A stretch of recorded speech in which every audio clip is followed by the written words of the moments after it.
Hello and welcome back to the Live Reality Game Podcast. My name is Steven and I'm here with more Surviving Reelfoot post-season coverage of the Decennium.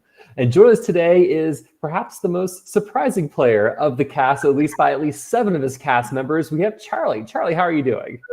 I'm doing great. I'm really excited to get to talk about my game and my strategy because I feel like I have so much to say, and this is the only time I'll ever get to speak of it in depth again. So I am pumped. A little nervous, but also pumped.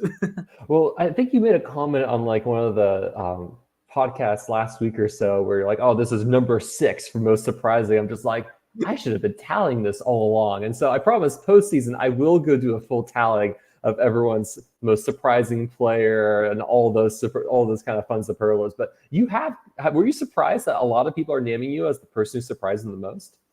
I was surprised at first. Like when we were starting, I don't remember exactly, but I'm very shocked. I think a lot of it has to do with the fact that I'm 18. Like it was 18 at the time. I had a birthday. Happy birthday. Thank you. But that I was 18 at the time. So it like a lot of things don't come across as like very cutthroat or backstabby or sneaky. Just like my age, the fact that my name is Charlie, I feel like that's a more innocent sounding name. Like when you think of the name Charlie, you think of like Charlie Brown or Charlie in the Chocolate Factory. Charlie Bucket, yeah. My real name is like Charles, but when I think of the name Charles, I think of like King Charles and colonization. So I'm and even just my voice, it's a lot higher than normal, and I could put on a happy face and be like or like, and I'm also a very shy person at the same time. So I understand now where it comes from.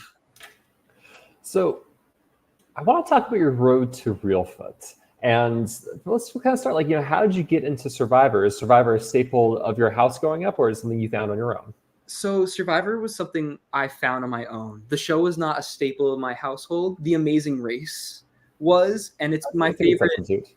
It's a good substitute. It was like, I think my parents put it on to like help me learn like more about the world in general, and I just fell in love with like the game aspect to it.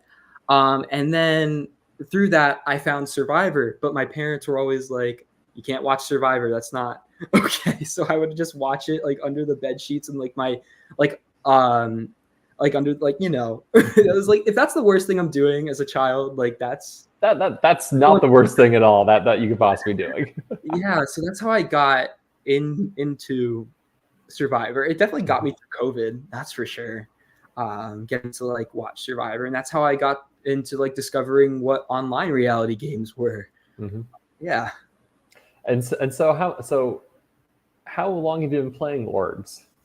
I've been playing Orgs for the past 3-ish years. I'm mostly on Discord because when you're like in high school, that's like the majority. So sorry, the majority of players that on Discord are high school, college students. So I have a really good track record when it comes to those games. Like I do really well. I don't know if you ever heard of the Totem Pole. That game. There were a couple of online games there that I do really well in. And I had a very similar strategy, it turns out, to what I did in Reelfoot, where I kind of just laid super low. I'm like the second to last player in the line to the throne, or like winning the whole game, and I take out everyone, and the jury's all mad and bitter at me, but I still win because the other person cannot bear to like the other person just can't win. Like they couldn't, and I still win at a 5-4 vote because people don't like me so much. I think I've played 9 online games and I've won 3 of them, and my lowest placement is 9. So that's a pretty good track record. Yeah. So how did you discover Reelfoot then? I think I started watching YouTube live reality games. So I remember like one specifically like being Survivor Dearborn, which is like this game of like high school students in Michigan or whatever, which I don't know why I watched it all the way through, but I watched a lot of it. And so from there, I started realizing, people do people do a lot of these all the time. And as I was like scrolling, I just got Facebook like a year ago or so. And I was like scrolling through, and I had a lot of Survivor content, and I found out there's a community on Facebook, and I looked at like the live reality games casting Instagram, which I found out later was run by Melanie. Mm-hmm. So, and that Reelfoot popped up there. So I think I applied to Reelfoot the last possible day. I could like 2 hours before the application deadline. So you end up being an alternate for the cast, to my understanding, correct? And so when do you get the call to say you're on? I get the call, I think 2 days before. 2 days before, because and when they like gave me, when Pete called me, I was like, "You're crazy. I can't do this. I can't throw my week plan." I mean, I didn't really have any plans, but I can't put things on pause for a week to do this 2 days in advance. But then I was like, I looked at my work schedule. I was only like scheduled for 2 shifts that whole time, and I would have just been sitting at home like sulking otherwise. So I was just like, why not? You know, like, why not like try and see if I could get things together and call off work and do whatever I needed to do to play. Cause I mean, up until then, I was sitting at home most of my summer break between college semesters. So Did your parents, I mean, you're an adult, but like from my understanding, there's maybe some negotiations between Pete and your parents saying, "I promise this, your kid's not going to be axe murdered. This is safe. This is fine." yeah.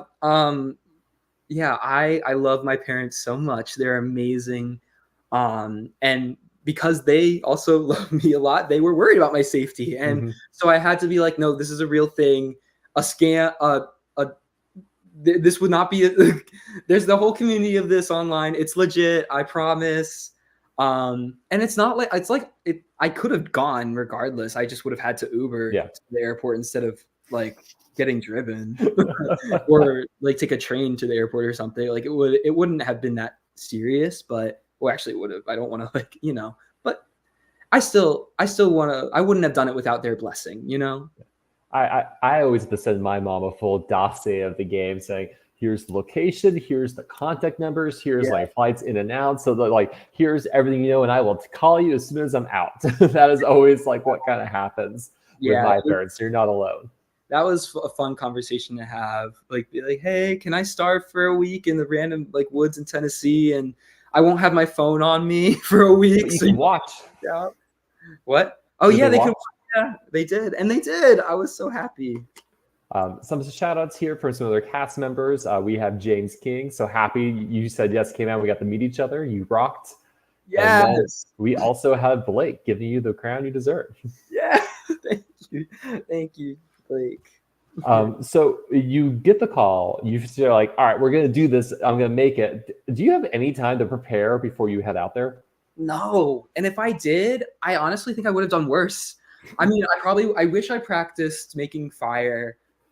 Well, I mean, I wouldn't have had time to, but I wish I knew how to, like, I can make fire, not very well. But I don't know. It was kind of just like, well, screw it. We're doing this.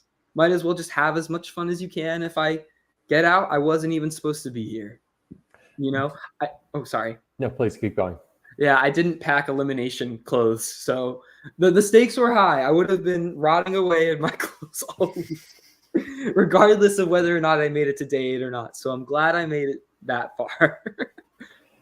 So thinking about your expectations, like what surprised you about your Reelfoot experience versus what you expected about your Reelfoot experience? The caliber of the cast. Mm-hmm. This cast is amazing on all tiers. You got some great players, like from early boot to like Maddie, you know, they're amazing. I was shocked. And I was also shocked at how real it felt. Mm-hmm. Like it felt like I was on Survivor. There were cameras in your face every time you were crying. Like it felt like it was a lot, but in the best way possible. So you fly to Tennessee, you arrive at the game site. Who stands out to you in that early pregame period before you're divided up into tribes? Joe, immediately. One, because she has a Dallas Cowboys like sweatshirt, and I'm from Philly. So, and she's also she's a very energetic, very excited to play. Trinica stood out to me because of the shirt she was wearing. Maddie, actually. So this is so funny because I was watching a lot of the Australian like YouTube games. One of those was Sydney Survivor, but I thought I recognized him from Backyard Survivor. Because there's Different mats. there's a million Australian mats out there. I'm so sorry. Like I understand why Maddie goes by Maddie P. Like it's a good way to differentiate yourself. I love him. He's amazing. But yeah, I saw him on that porch. I was like, you're from Australia, and I think your name is Matthew. So, and he like waved at me, and I'm like, I don't know. I don't even know. Aside from that, German was sitting next to me. Carl obviously stood out a lot. He was very like pumped up to play. He was like talking about what he was going to do at camp, and like we're group cheers or something. I don't remember exactly what that was. And I had no clue there were so many pregame connections.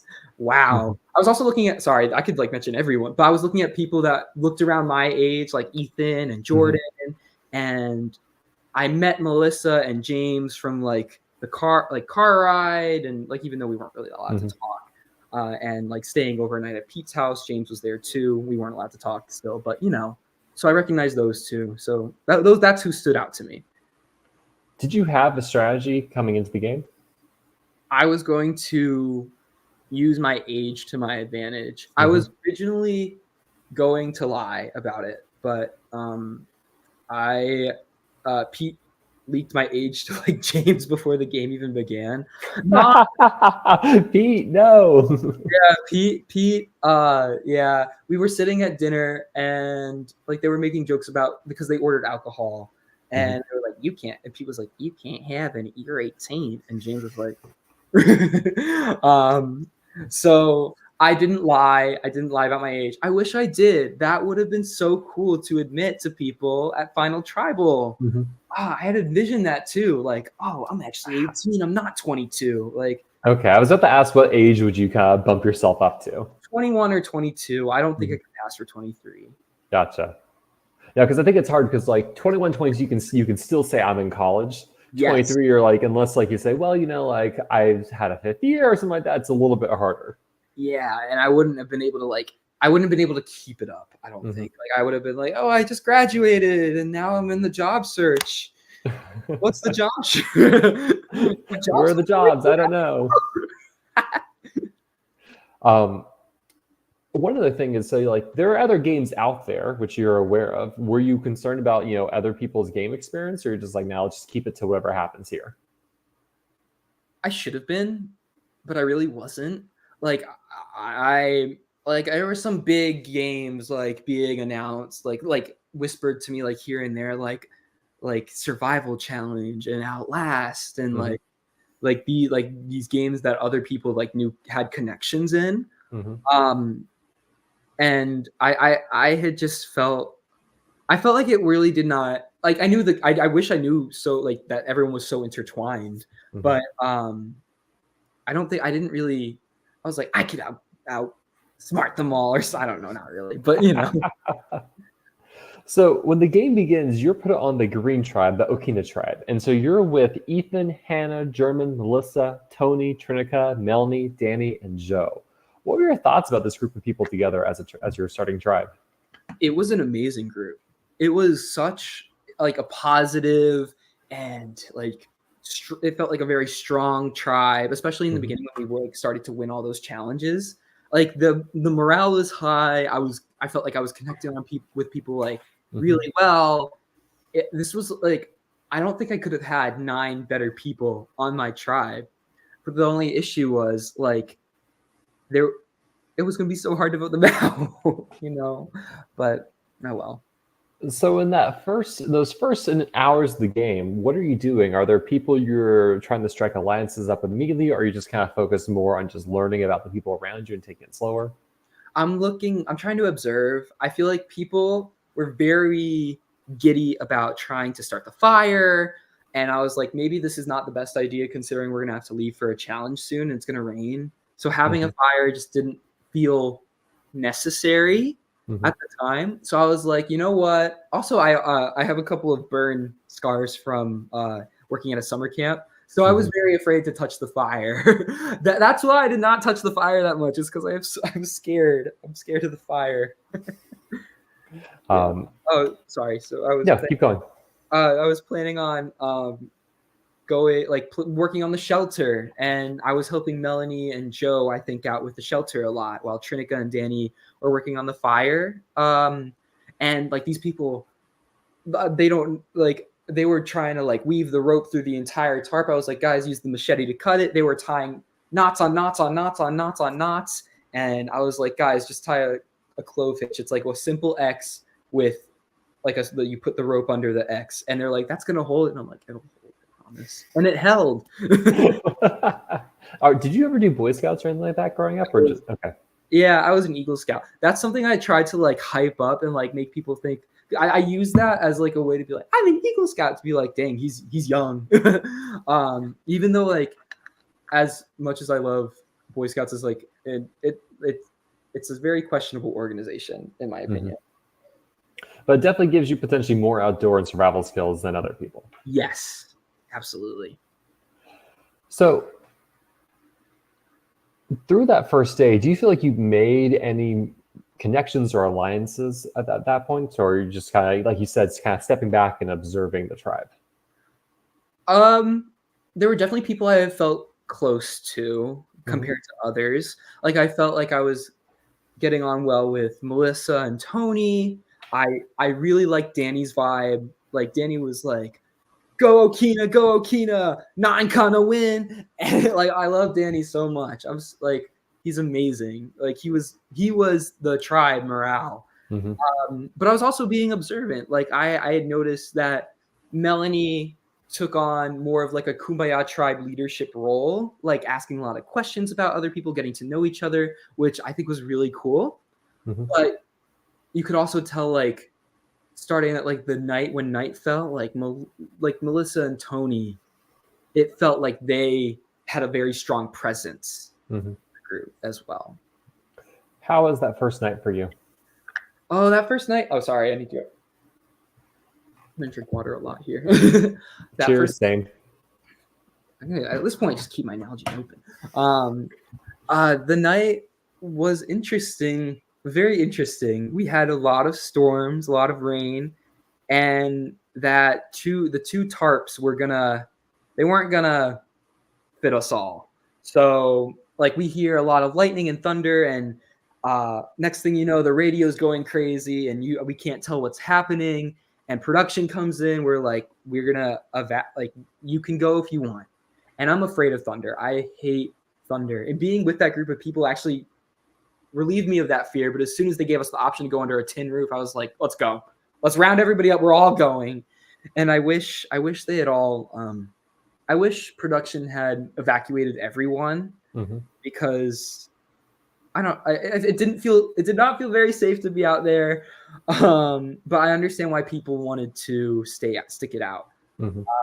But that split within our tribe, it really affected the game as well. Because Hannah, German, and I, we were all in the shelter. We were not in the shelter. We were in the porch, and we were the last 3 people standing on that tribe within the tribe. Sorry. I want to talk to you a little bit about your philosophy of idols and advantages. So in terms of idols, were you actively hunting for idols, or were you just kind of like, I want my allies to tell me that where they are and if they haven't? I was looking a little bit. Like, obviously, it's such a cool resume builder thing to have an idol. But I was like, you know what? I'm going to rely. I feel like it's more important to rely on social connections and your strategy. Like, if you play an idol correctly, that's amazing. That's a game, like an amazing game move to put on your resume. But it's also like, why did you need to play that idol correctly?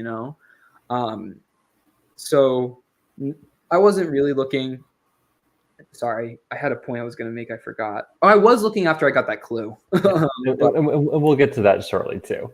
Yeah. But initially, it wasn't high on your to-do list. It was not. You learned your season's also going to have the shot in the dark. What's your thought on that as an advantage? I love it.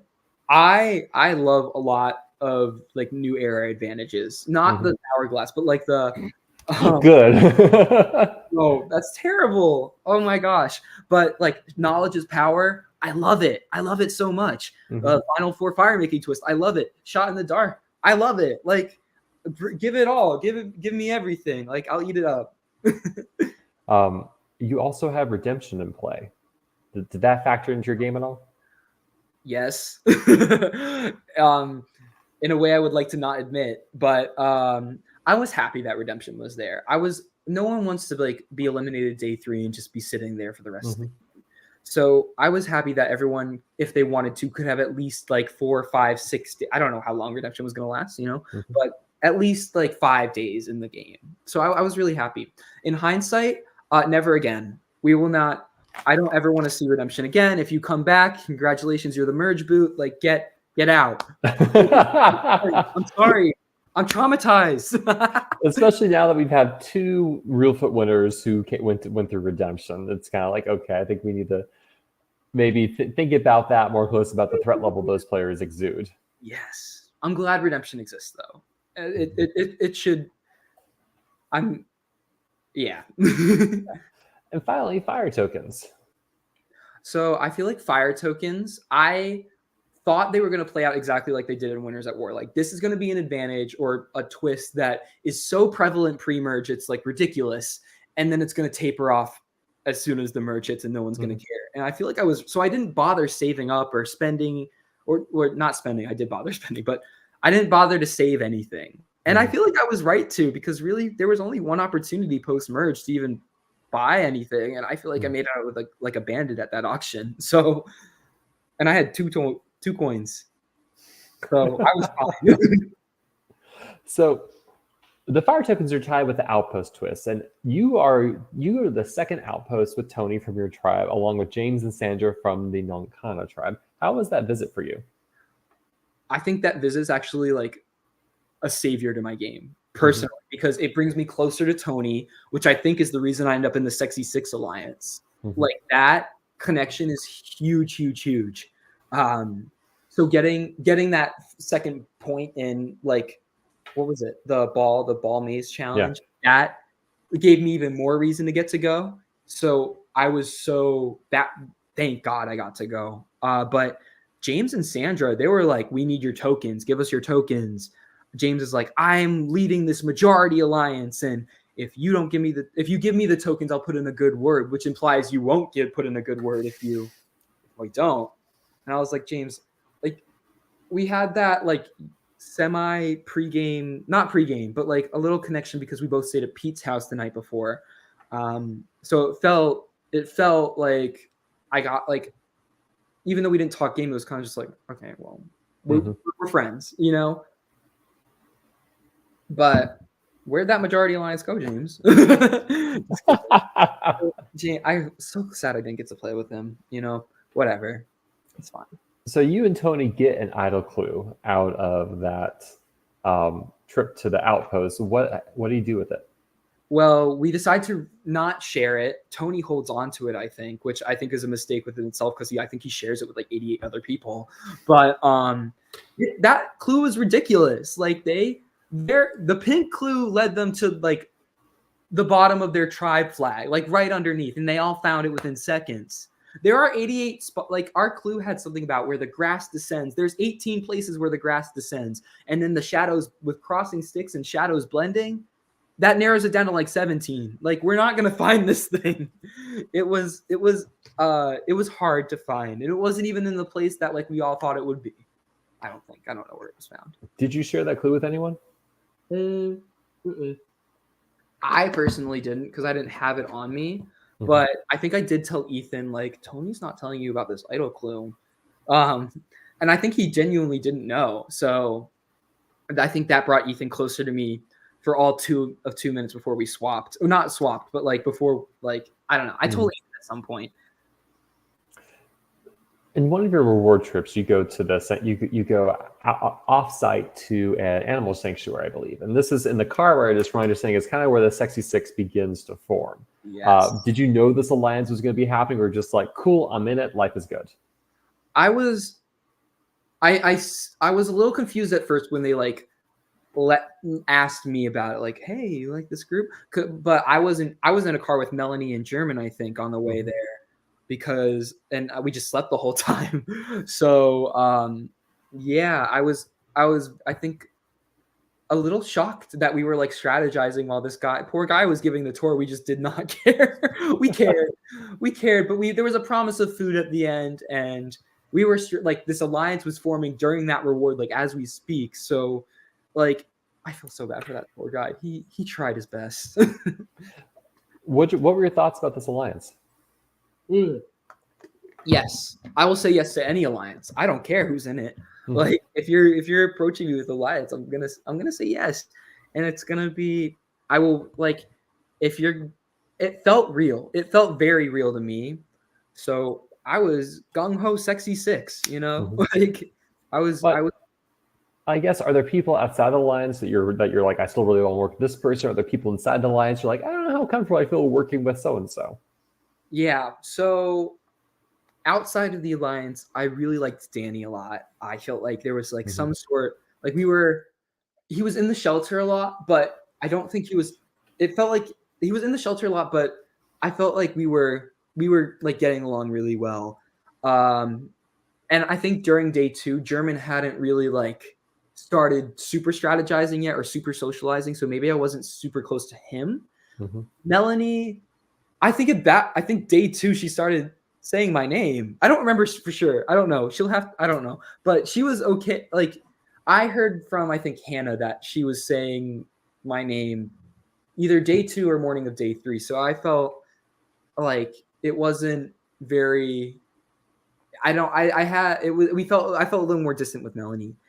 But everyone within the Sexy 6, I wasn't as close to like Trinica and Hannah at the time. Like, I feel like there was, like, I was really close to Tony, and Tony was close to Ethan. That was like, oh, there's 3 guys. The guys are working together. I was like, oh, distance a bit, but yeah.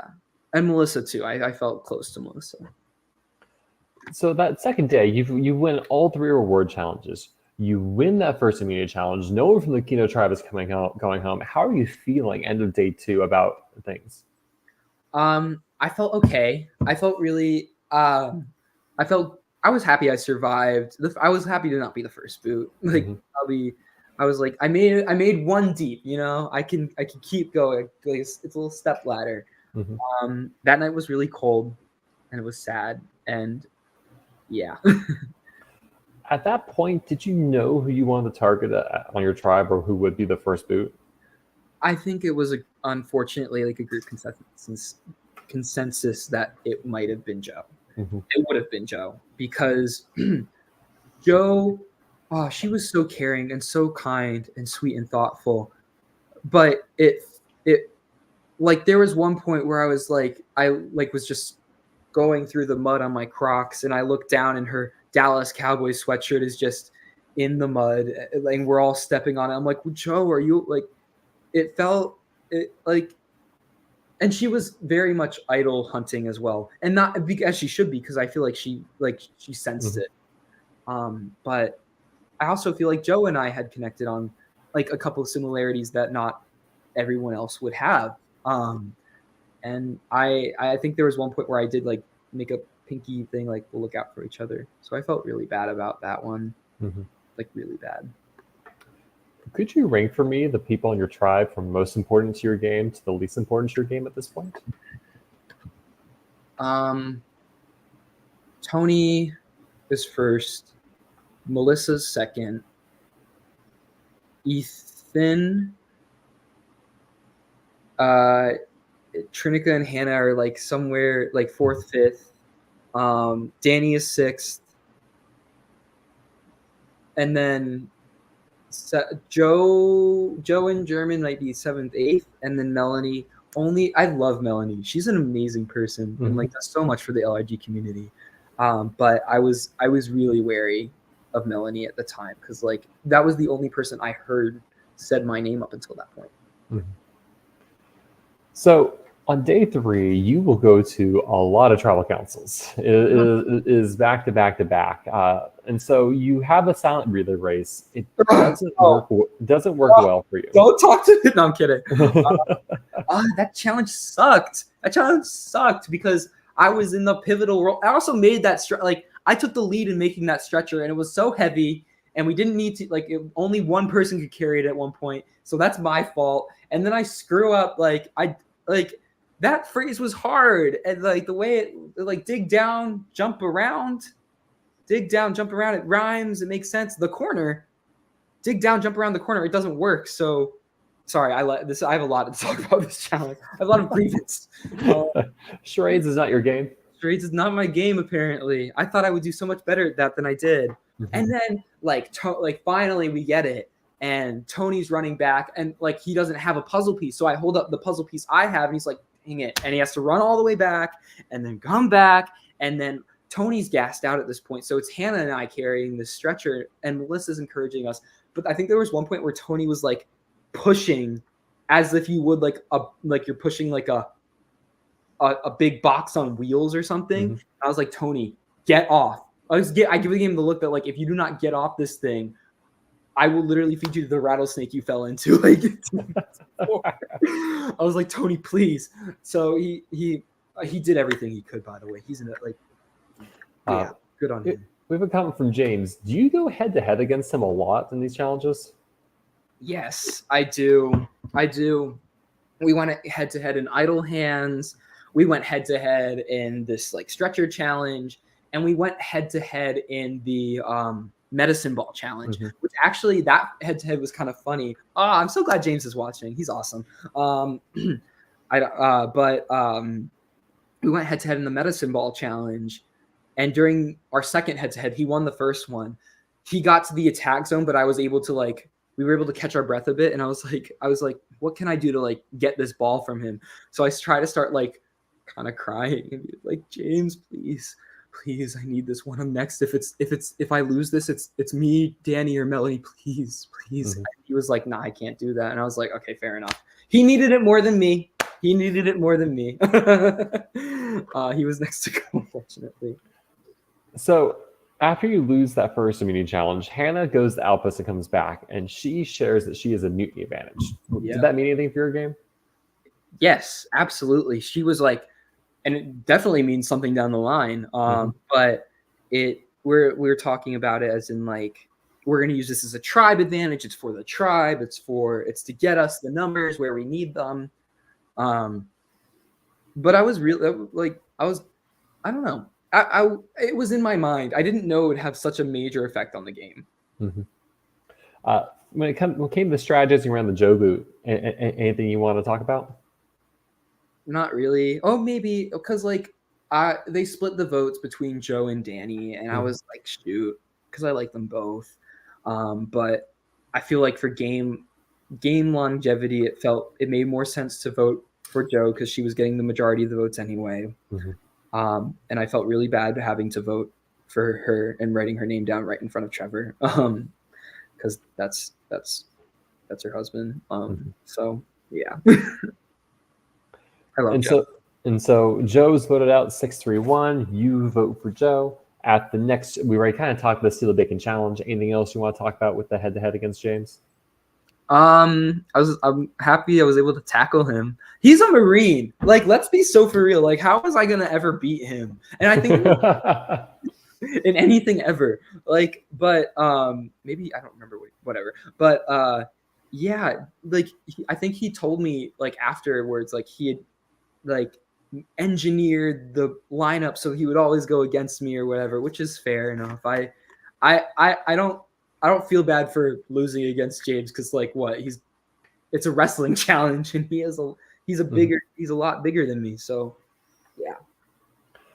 Who would you have wanted to target this round?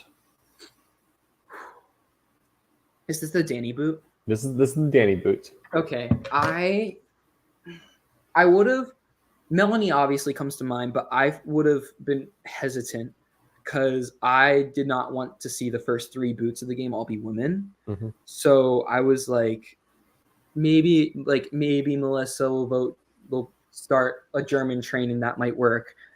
But at that point, I feel like German and I had connected like socialize. I think the morning of day 3, he really started like kicking into high gear, and we had like a really nice conversation about like how much we like Alicia Keys and Adele, and that was the start of what turned out to be my most important alliance throughout the game, I think.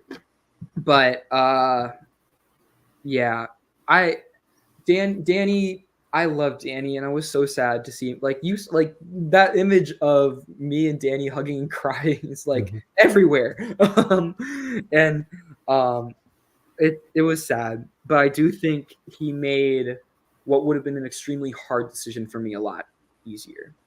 I love Danny. Yeah, because Danny, I think, talks to you before kind of sharing it with the entire tribe, right? Yeah, he was. I think he talked to Melissa first, then me. And I was literally like, because Danny's name was out there. I think it was literally like Danny. Some people wanted Danny, some people wanted to vote German, some people wanted to vote Melanie.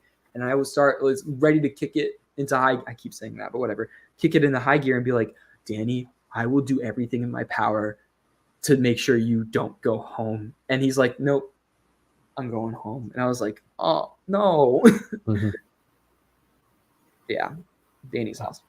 But so it's an 8-1 vote for Danny. Danny votes for Trinica. Yeah. And this brings you to the twist of both tribes within the tribal council. You're playing for individual immunity. It's a gross food challenge. How is your taste for baby food? Oh, it's awful. Oh my God. You probably saw that video of me like literally like dying. I do my best to black out gross food challenges because I don't particularly love watching people half retching. No, I'm glad the twist. First off, I was surprised the gross food challenge was a pre-merge challenge, but second, I'm glad it was like both tribes were going because we would have lost.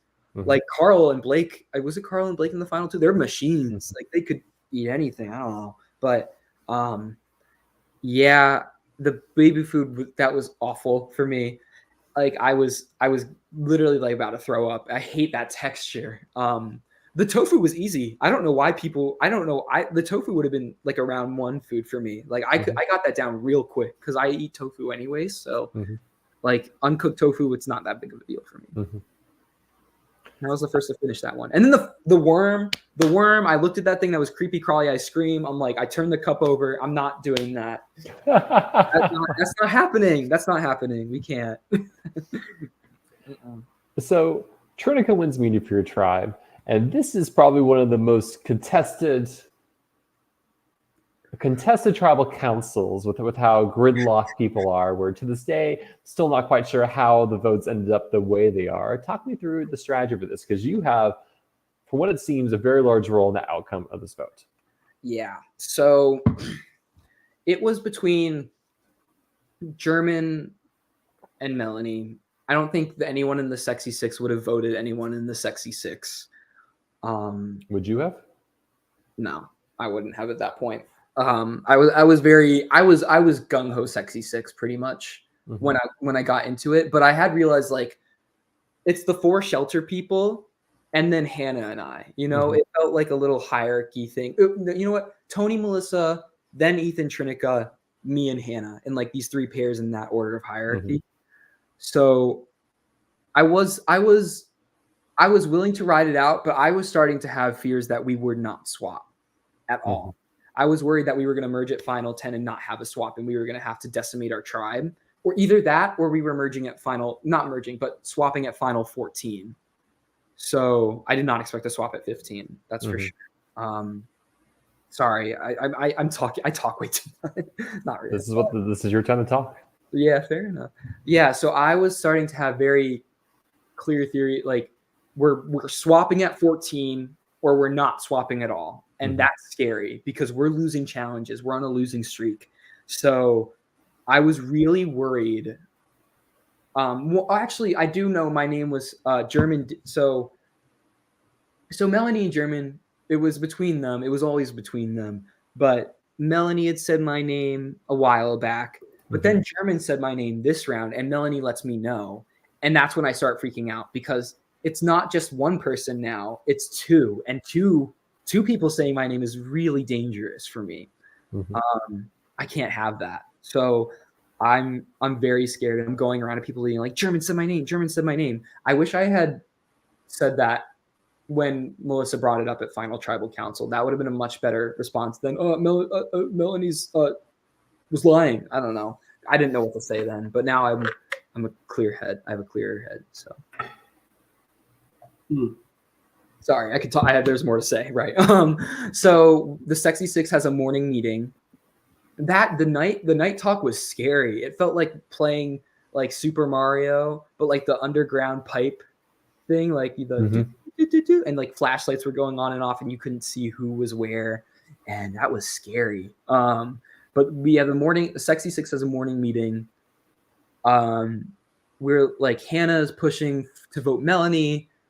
I think Tony's very, very insistent that we vote for German. And I'm at this point, I'm realizing where I stand. And I was worried that if we vote out German and go to another tribal, Melanie would not go home. Mm-hmm. And I was worried it was going to be me or maybe Hannah. And I don't think I do. What I should have done was just been more adamant. Like maybe it's a good time to vote out Melanie. Because I think I was just like, I'll go wherever. Or maybe I said, oh, I'm okay with German going or something. But I think, and Melanie and German were going around and giving pitches as to why they should stay or leave. And Melanie was like, I'll give you a fire token. But German was like, it seemed as if he had nobody. So if I am the reason that he stays, I gain like a huge ally, someone that will be very loyal. And I think that was my thought process, like going into it. But at that point, like, even if I did want German to stay, he was still leaving because we split our votes 4-2, which would have made it 5-3 for German to go. And even if I had swapped my vote and made it a 4-4, they would have just went to German anyway and the revote, and then they would be like, who didn't vote the right way? So it wouldn't have made sense until German gets that scroll, and then immediately Melissa's just like, we're tying the vote, make it 4-4. You're voting for German to go. Sorry, there's a lot going on. There's a lot going through my mind. I think when we get to tribal, German gets the scroll. Yeah. Everyone starts semi-live tribal. Melissa's like, we're voting. We're going to make it a 4-4 tie. And then we make this plan. I don't know why we switched those numbers up really, but we made it a 4-4 tie. And then I'm like, I look at Hannah. It's like, it's supposed to be 4-4. Oh, one thing I do, I asked Trinica. I'm like, hey, Trinica, do you want to vote for Melanie or do you want to vote for German? And I knew she was like kind of good with German at this point. So she says, I'll vote Melanie. Great. Awesome. Now I have to vote German. So have to vote German. So I look at Hannah and Hannah looks at me and we're like, we're doing this. We're doing this right now. We're gonna flip this vote onto Melanie. So I do. And even at the voting booth, I was like, do I write down German's name? Do I write down Melanie's? I was genuinely, like, when I was doing that voting confessional, I was sincere, like, going through the options. Well, it ends up being a 5-3 vote with 5 votes Melanie, 3 votes German, and Melanie is the next person eliminated. You put on a performance after this vote. I do.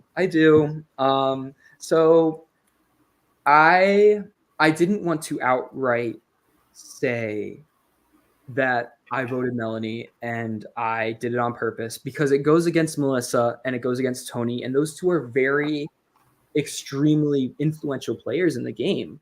So I like Melissa's going around asking everyone, who'd you vote for? Like on the way back, and like, who'd you vote for? Who'd you vote for? And I was like, Melanie.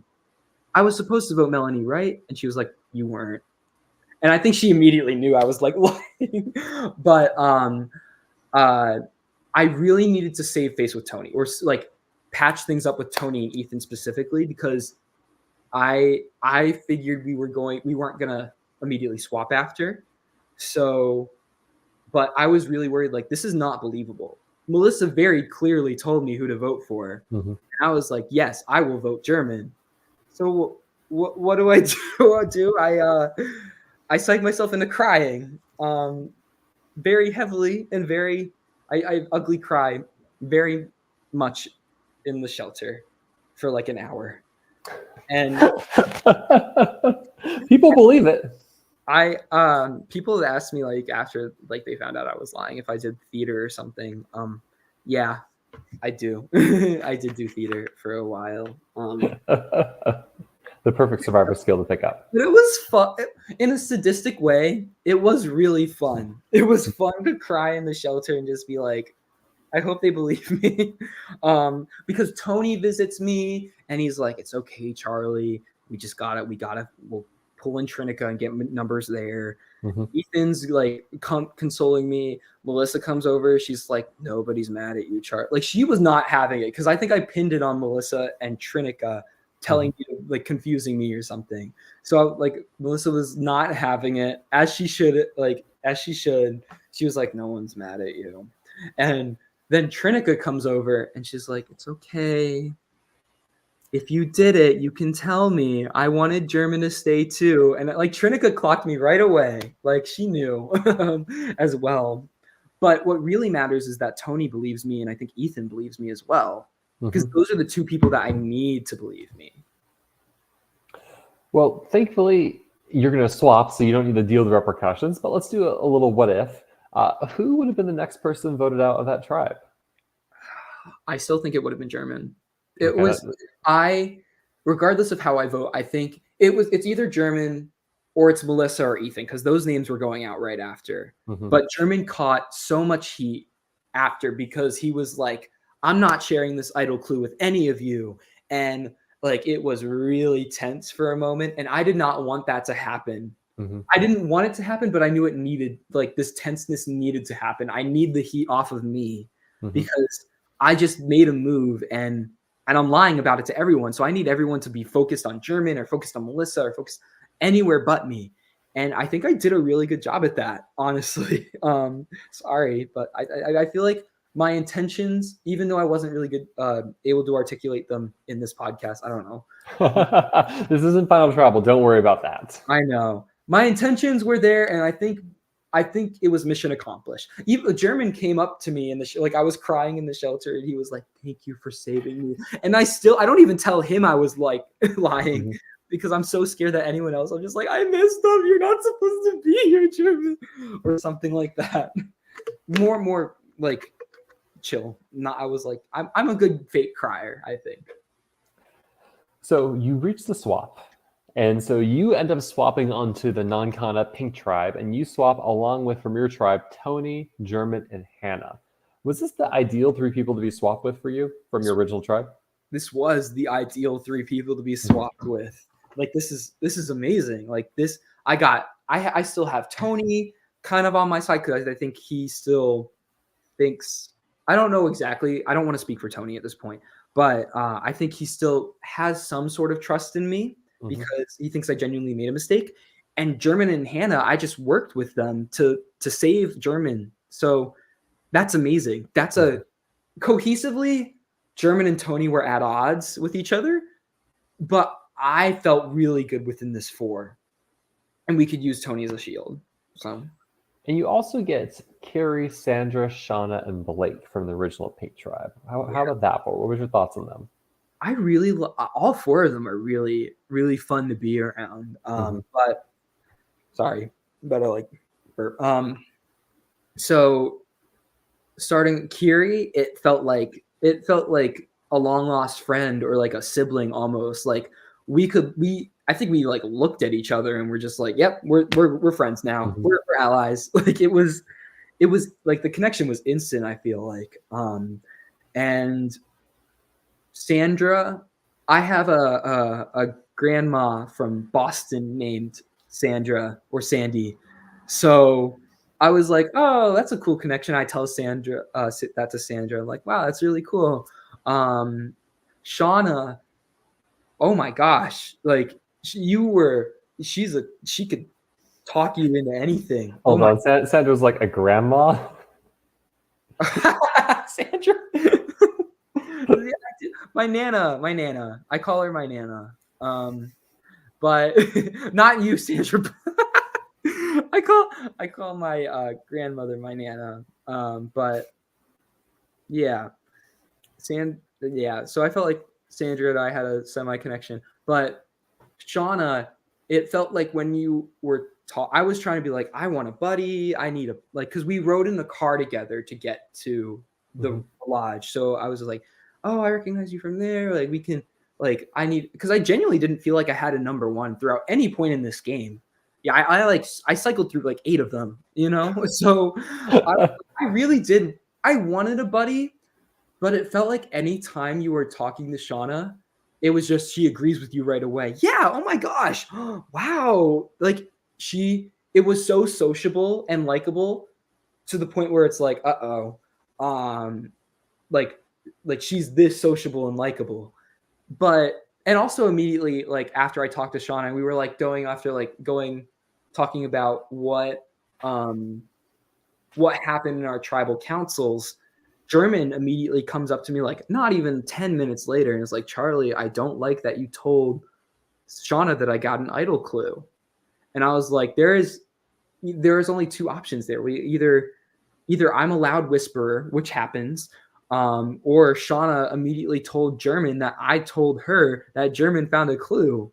So I felt like trust was easily built and quickly tumbled down like a Jenga tower. So yeah. Oh, and Blake, right? Blake too. Sorry, you can never forget Blake. I was again. Shauna and I were comparing tribals and what was happening, and Shauna was like, "Yeah, Blake threatened to like take our rice and burn our camp down and pee in the rice," and I was like, "Oh my god, that's crazy! Wow, oh my god, Blake, that's wow. I wouldn't pee in your rice. I wouldn't do that." Blake needs to go. I don't know.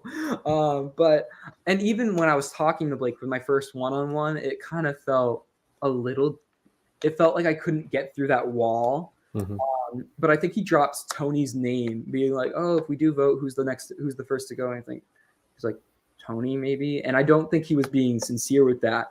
But I run with it. I run to Tony. I'm like, because I think there were rumors that, I don't remember if this is before or after the Puzzle Cube challenge, but I was like, Tony, Blake tried to throw the challenge specifically to get you out. And that's not that. Is that true? No. But from what I was it could have been true. He told me Tony, even though Blake and Tony seemed very much they could have worked together. I hindered Tony's game way too much. Comment from James: telling Shauna anything is like telling the government where you keep the cash under your bed. It never helps. That is a very fun sentence and description. Oh my gosh, James. Yeah, I was so mad when he got voted out. Oh my gosh, that was if I had the chance, if we swapped together and I heard what was going down, I would have rhetorically slapped James across the face and be like, what are you doing? What are you doing? Ah! No, because James is amazing. James, when you get to know him outside of a game setting, he's really cool, I think. So where do you think this tribe would have gone? Was it going to be Okina strong, the Kina 4 versus the Lankana 4? Would things have broken your favor? Was Tony gonna be the first boot from your tribe? No, I don't think Tony would have been the first boot. I think Blake would have been the first boot. I think Shauna, Kiri, and Sandra were ready to see him go. They were okay with it. And honestly, I don't think Tony, if Tony does not get his hands on the mutiny advantage, I still think he somehow squeaks his way through. I think what happens is Blake goes, and then it feels like Kiri, Shauna, and Sandra, they might, I don't know, maybe Kiri does still flip to our side, but I think Shauna would have, and Sandra would have had a sense to pull in Tony and pick off German and Hannah and I. So I think that he would have still survived somehow, which honestly, in a weird backwards way, him mutinying was good for my game too, I guess. Yeah, that's interesting that instead of the 4 of you staying together, Tony would jump ship. He would do what Kiri was doing and then join them, and then go after. I don't know. Maybe Hannah's the first out. Maybe the first out. I think maybe Kiri protects German initially. Yeah, I honestly think Tony somehow squeaks through and survives. He's also like okay at challenges, so maybe we would like still like be on a winning streak, but I don't know. Who knows? You know? Yeah. And you never will know, because describe your vantage point of what happens at the next challenge. So you get to the challenge site and you see Okina walk in. Jeff is gone. What happens from there? Jeff goes. We're all shocked. We're doing our blind like, oh, Jeff went home. Oh my god! But I think German had told me that he gave Melissa his idol clue. I don't know for sure if he did that actually, but he told me that was the case. So Melissa, I immediately, as soon as I saw that, I'm like, an idol was played. There was no way like an idol wasn't played at that tribal. So Jeff going home was not a super shock to me. What was a super shock was this whole, whatever. I remember like they're talking. Jordan steps up to like the front of the group and she's like, I have this mutiny advantage. I'm like, there's two? Hannah, why didn't you tell me there were two? Like, so now she's talking about this advantage and she's like, so I think like somehow Jordan's going to mutiny. And I was like, shoot, no, this cannot happen. This offsets the numbers. I'm scared now. And then Jordan's like, but I'm not going to use it. And I'm going to put trust in my tribe. And I'm like, goodness. And then, but during this speech, I see Hannah hand something over to Melissa. And then I see Melissa hand it over to Tony. And then I put 2 and 2 together and I'm just like, no. And Tony holds up this advantage and he's like, I'm going over there. And then Jordan's like, I'm going over here. And I'm just like, what just happened? I'm scared. Like, this is really bad for me. Yeah, so you went from being in a 4-4 split to you're now definitely in the minority. So there's 3 original Okina, and now you've lost Tony, but you've got in Jordan. So there's now 5 original Okina, and you're about to have a very long 12, 16 hours of your life when you lose 3 challenges in a row with this tribe. Yes. So you have that Crate Endurance Challenge. Who are you partnered with? I am partnered with Blake during this challenge, and yeah, that was interesting because there was an aspect to the challenge where there's like weights and we can give weights over to other people, and Blake was definitely taking a more of a controlling role in that option, like in that aspect of the challenge, and you can tell people were getting a little frustrated with that. So I think Sandra was trying to give to help us out from the sit out bench. And Blake was just like, no, we have to do this. So I think I think we need to listen to Sandra's input because Sandra has a good viewpoint of what happens in the challenge. And I say that specifically to like put heat on Blake. Because like, I don't want, like, at this point, you have a lot of time to think when those boxes are on there. Like I could have gone for hours. Like I genuinely think I had my little butt scrunched up and like my, I'm I don't know. I could have done that for a lot longer, but also I think Blake's foot placement was like way at the top of the box, so it just wasn't sustainable. And that's not Blake's fault at all. But it was easy for me to be like, Blake threw that challenge again? Oh my gosh, that's crazy. Oh my god, sorry Blake, I'm so sorry. I was saying but I was like, yeah, Blake threw 2 in a row, and he's like, because I feel like the easiest route to make sure it's not me was to do everything I can to pin anything on Blake as possible.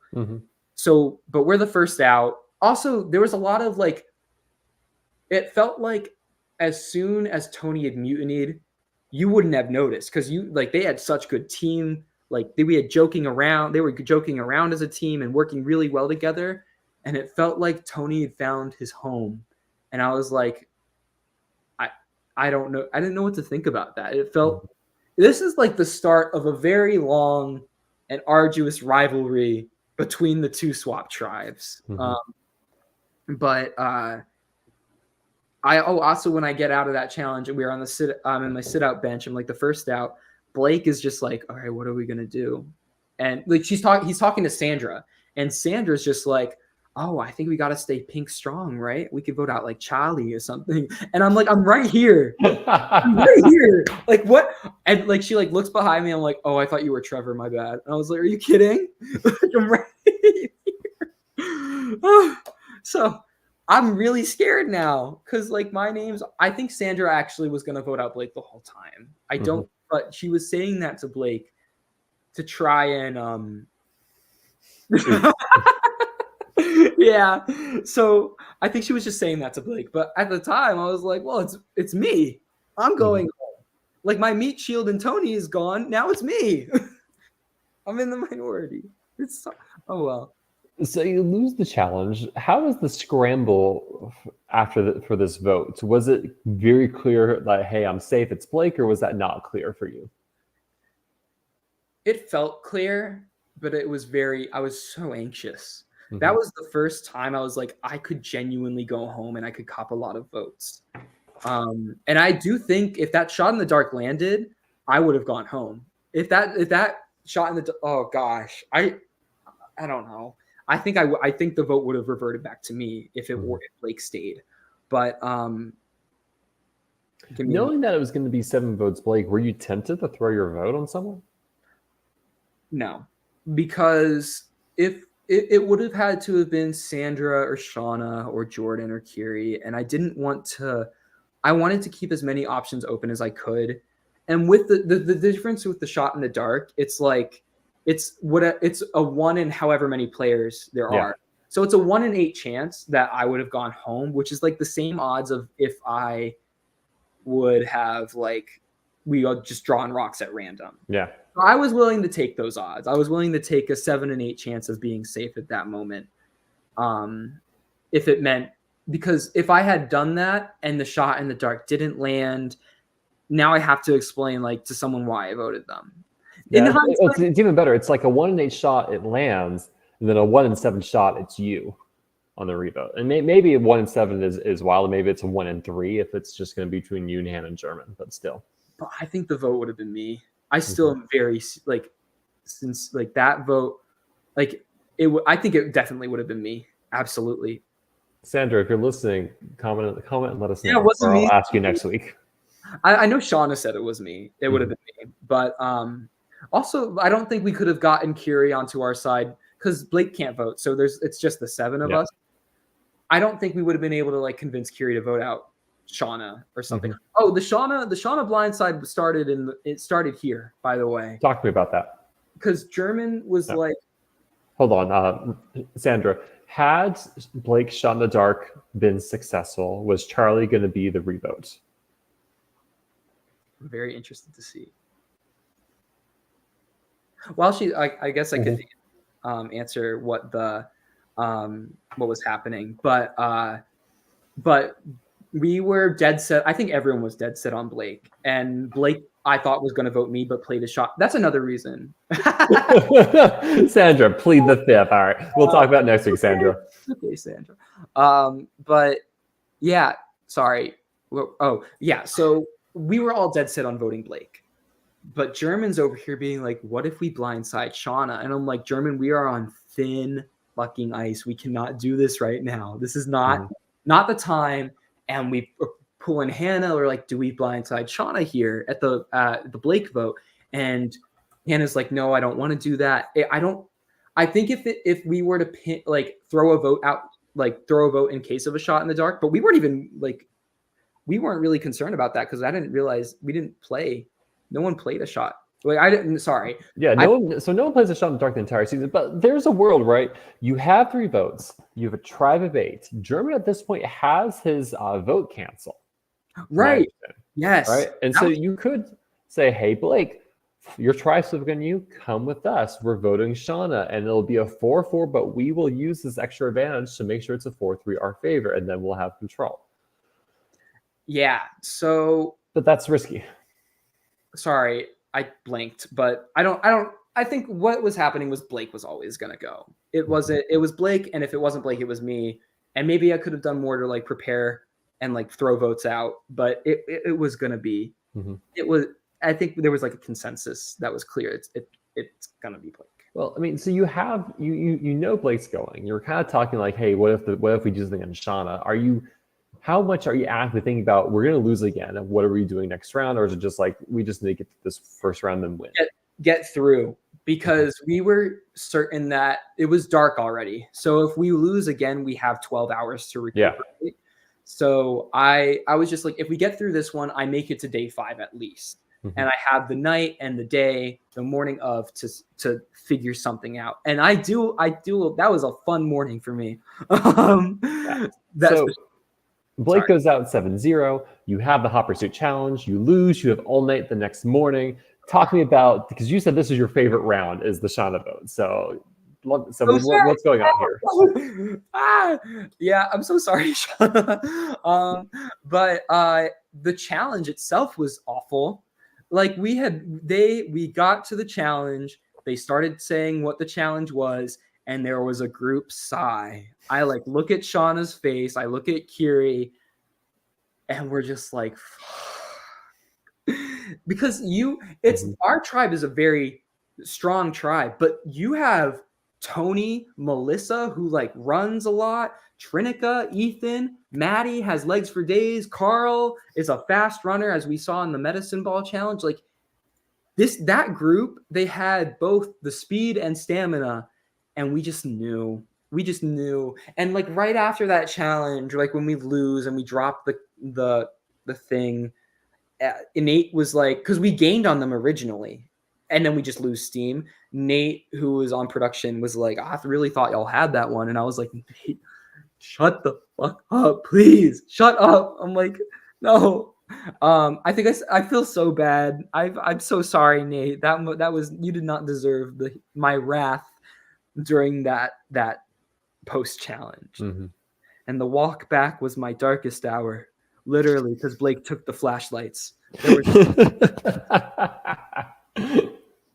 The flashlights were gone. We thought that we saved the rice. No, well, we did, but the flashlights. That was awful.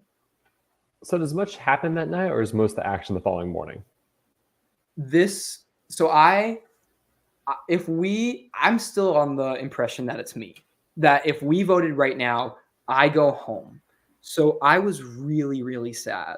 Like really sad. Like, dang, my Survivor experience is going to end earlier than I thought it was. But I hoped it was gonna, not thought, but so I'm really sad. Like I immediately like crash onto the tarp, and I'm like, Shauna's like, guys, this is just like a non-Kana courtesy thing. We're not going to talk strategy until the morning.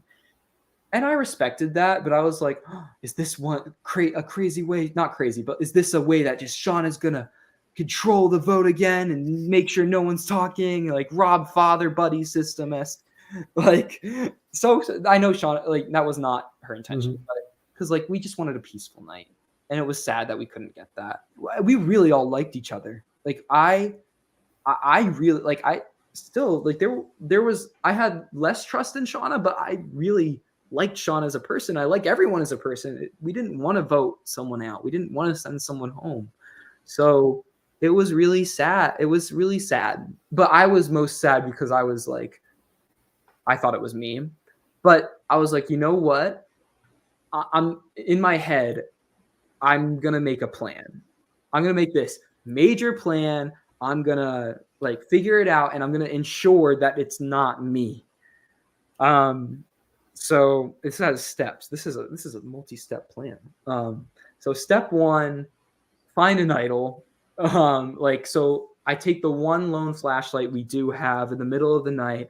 I go idol hunting. It's not there. I guess German had already found it at that point. So step 1 is a bust. Step 2 was to make a fake advantage. So what I do in the early hours of the morning when it's a little brighter, I steal the yarn on Hannah's torch. Not my torch, because I don't want people to be like, Hannah's torch, sorry. So I take the machete to Hannah's torch, and I cut off like half of her yarn. I also cut off my yarn too, because one, I took a piece of tree mail, rolled it up, and tied it that's like a paper advantage. And then I made this God's Eye. I don't know if it's called a God's Eye or specifically, but like I made this like little crafty little yarn stick thing with my yarn on my torch. And I think Hannah said something like, "Where'd my yarn go?" And I'm just like, must have burnt off. I don't know. So step 2. So I have these fake advantages in my pocket that I've made. So step 3 was to get the vote off of me. That was to get the vote, like, one. Well, also the major step actually ended up being flipping Curie. But sorry, I have to think for a moment. But yeah, step 3, get the vote off of me. So I'm like, I had a one-on-one with Jordan. Jordan's like, "Oh, what are you thinking?" And I'm like, "I don't know who German told me to vote," which was trying to imply that, oh, German wants to vote you. So that I was hoping like people would see like German's running things and saying his name. So maybe German's the one that needs to go. We were also really like, could this vote block work through ties? Because if it works through ties, we're golden. Like we would go to rocks for each other at that point. So, but I think production said no, it does not work through ties. It only works through that one vote. Yeah. So it was sad. I was sad that wasn't gonna be a thing. But German had promised me, like, whoever, because we all thought it was me. Charlie, if you at that third vote for you, I will play this advantage on you. I was like, will you actually? But we don't get to know that because I don't get the votes. There was one. So yeah, we think it's me, but there was one point where the OG Pinks were all talking together, and I'm just hiding behind a tree, like peering out, trying to lip read, and I see Shauna like very with like through like I hear her. She's a bad whisperer. I'm so sorry, Shauna. She's a great game player, but not the best whisperer. I'm like hiding behind this tree, and Shauna is talking to the 4 non-Kana people, and they're like, "Vote German." And I'm like, yes. This is great. Step 3 is accomplished. I'm safe. I know I'm safe going into the vote. I know votes are going to be on German. But no one else knows that I know that I'm not getting the votes. So I go up to Shauna. I'm like, "Hey, Shauna, I'm just letting you know I'm playing my shot in the dark and whatever else I might have in my pocket." And I make sure to like include whatever else I might have in my pocket to like imply that I have nothing else in my pocket and that I was that desperate. So I'm like, "I'm gonna play my shot in the dark. Please don't vote. Like, if you want that chance, vote me. If you don't, if you want that chance of going home, you can vote me or whatever." And yeah, so that's the extent of game talk I have with like the other side. But within German and Hannah, we're starting to get more and more confident that we can get Kiri onto our side, because there were like lots of conversations that I had with Kiri leading up to it. Like, I feel like I'm at the cool kids table and they're only letting me, or I'm being left out, or I'm like the bottom of the totem pole or something. So Kiri was like, "I don't feel like this 4 is the way to go." So I'm like, "Oh my gosh, really? That's so sad. No." Like I hype my main manipulation strategy was just to hype people up every time they start like being mad at people that weren't me. So yeah, we're I think at that point we were like, okay, well, because German was saying Jordan's name originally. And then we're back to the Shauna vote. Like, what if we vote Shauna? And Hannah was like, "No, I don't want to do that. I will not vote Shauna." And I was like, oh, "Okay, that's not good." Like, and German immediately is like, "We're not going to tell Hannah, but we're voting Shauna." And I'm like, "German, what are you doing? It's one of us, and we're leaving someone in the minority out of the vote. Oh my gosh, what?" But I run with it because I know German's getting votes anyway. So if this plan backfires on him, it doesn't matter. I'm not going home. And he has his vote blocker anyway, and he's definitely going to play it on himself. He might not play it on me, but he'll definitely play it on himself. So going into that vote, I was very confident that it would have been that Shauna was going. And it happens. It's 3 votes German. German cancels one of those votes. It's 3 votes Shauna, and Hannah's left out of the loop and votes Jordan. What is the aftermath of this vote like? Immediately we have to go talk to Hannah because we just left her out of she was like double blindsided because like we're pulling off a blind. She thinks we're pulling Both off. sides lied to her. Yeah, both sides lied to her. Like she thinks we're blindsiding Jordan, but we blindsided her and blindsiding Shauna. So like we have to immediately go and like not Shauna, Hannah, this is not because like this is nothing personal against you. This is like we just couldn't have we didn't want you leaking the information to Shauna. And she was immediately understanding, like, I'm so glad you didn't tell me. Like I would have rather you not told me than you told me. So it felt like we were able to smooth things over for the time being. You lose that third immunity challenge. And at this point, you have a majority now of 4, and there's a minority of 2 with Sandra and Jordan. What happens? So I think we are the 4 of us, Hannah, Kiri, German, and I, we are very strong. We're going to vote together regardless. And I think I actually get a little bit like too cocky here.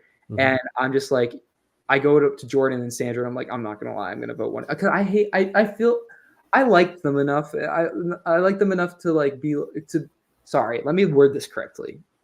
I was like, I'm going to vote one of you. I'm sorry. That's just the way it is. And I think that came off as a bit like, which is fair, very understandable. So they were going to vote me, which I could tell was happening, like even before we went to tribal. So we made a plan that we're going to split the votes 2 and 2. 2 on Sandra, 2 on Jordan. And I was supposed to vote Jordan just in case a shot in the dark was played or an idol was played or something. And then it's going to be a tie between me, Jordan, and Sandra. And I was just going to have to hope that the 3 had my back and that they were going to vote out for Sandra because Sandra was supposed to go here. So we get to tribal and Jordan's going around trying to convince everyone to vote me. And I was like, I wonder what the plan is. Because like they're like, she's whispering to everyone but me, which is understandable. Like if you're going to vote someone out, you're going to not whisper to them. So yeah, that happened. Oh, something that I had a fun voting confessional that round. I was like, because I was like telling Trevor, I was like, Trevor, I've been predicting all the vote counts accurately. And here we go again. 2 votes Jordan, 2 votes Sandra, 1 vote for me, and 1 shot in the dark. And I don't know, that was like a cool moment for me. Only because it might have been like a bit like, oh well. Did you think that Jordan was playing her shot in the dark or Sandra? No, I thought Sandra was playing her shot in the dark because like she was sure it was her. But also when you go up to vote, you won't see anything.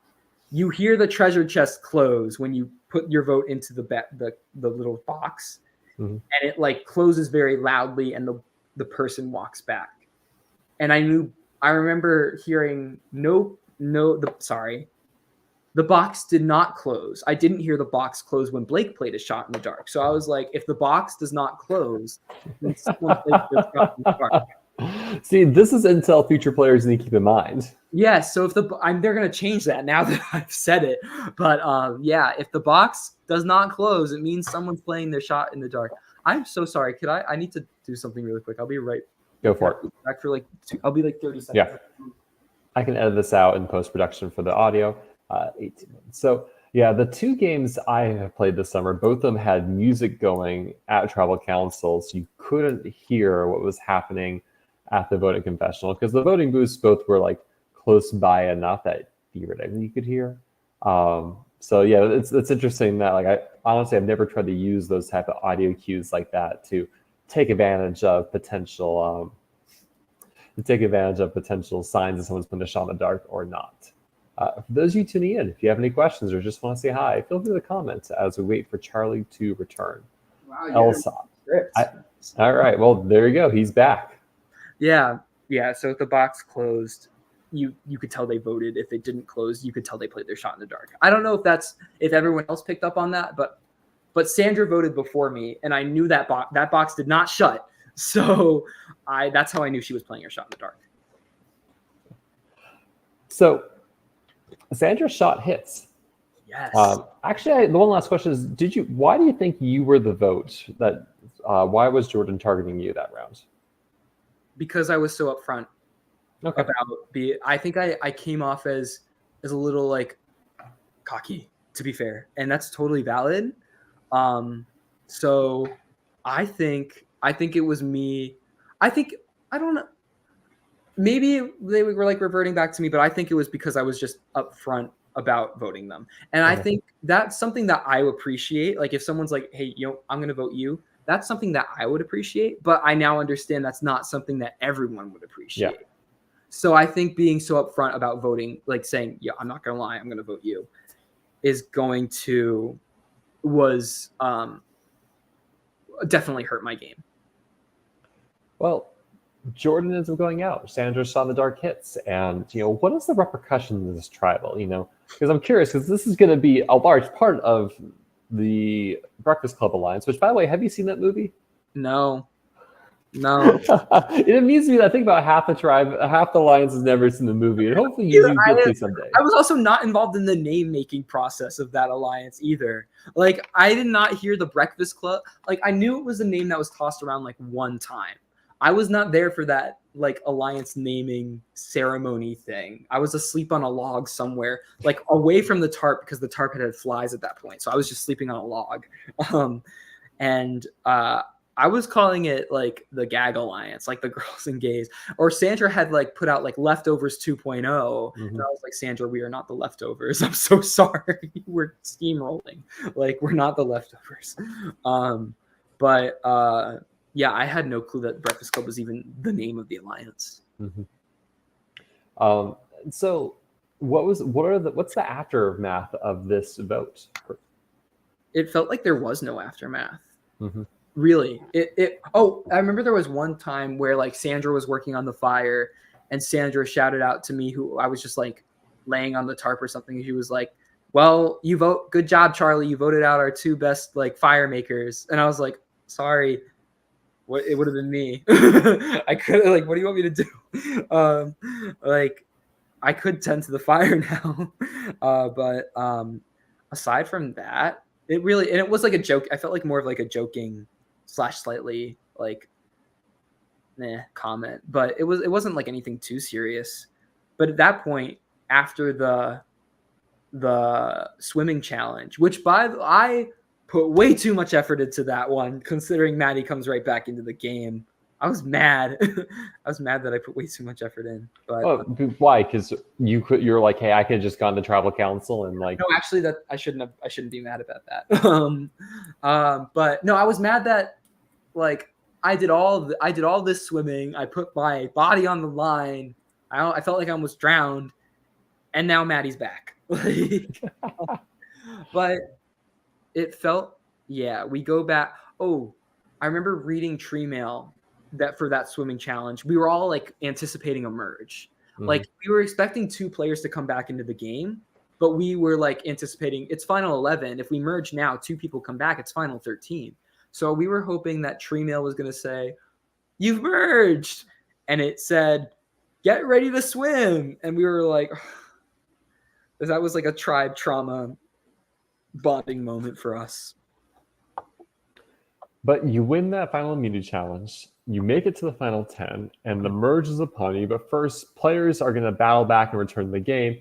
Of the players at Redemption, who did you want to see back? Who would have been best for your game? I was secretly hoping for Joe to come back. Mm-hmm. Or Debbie or Joe.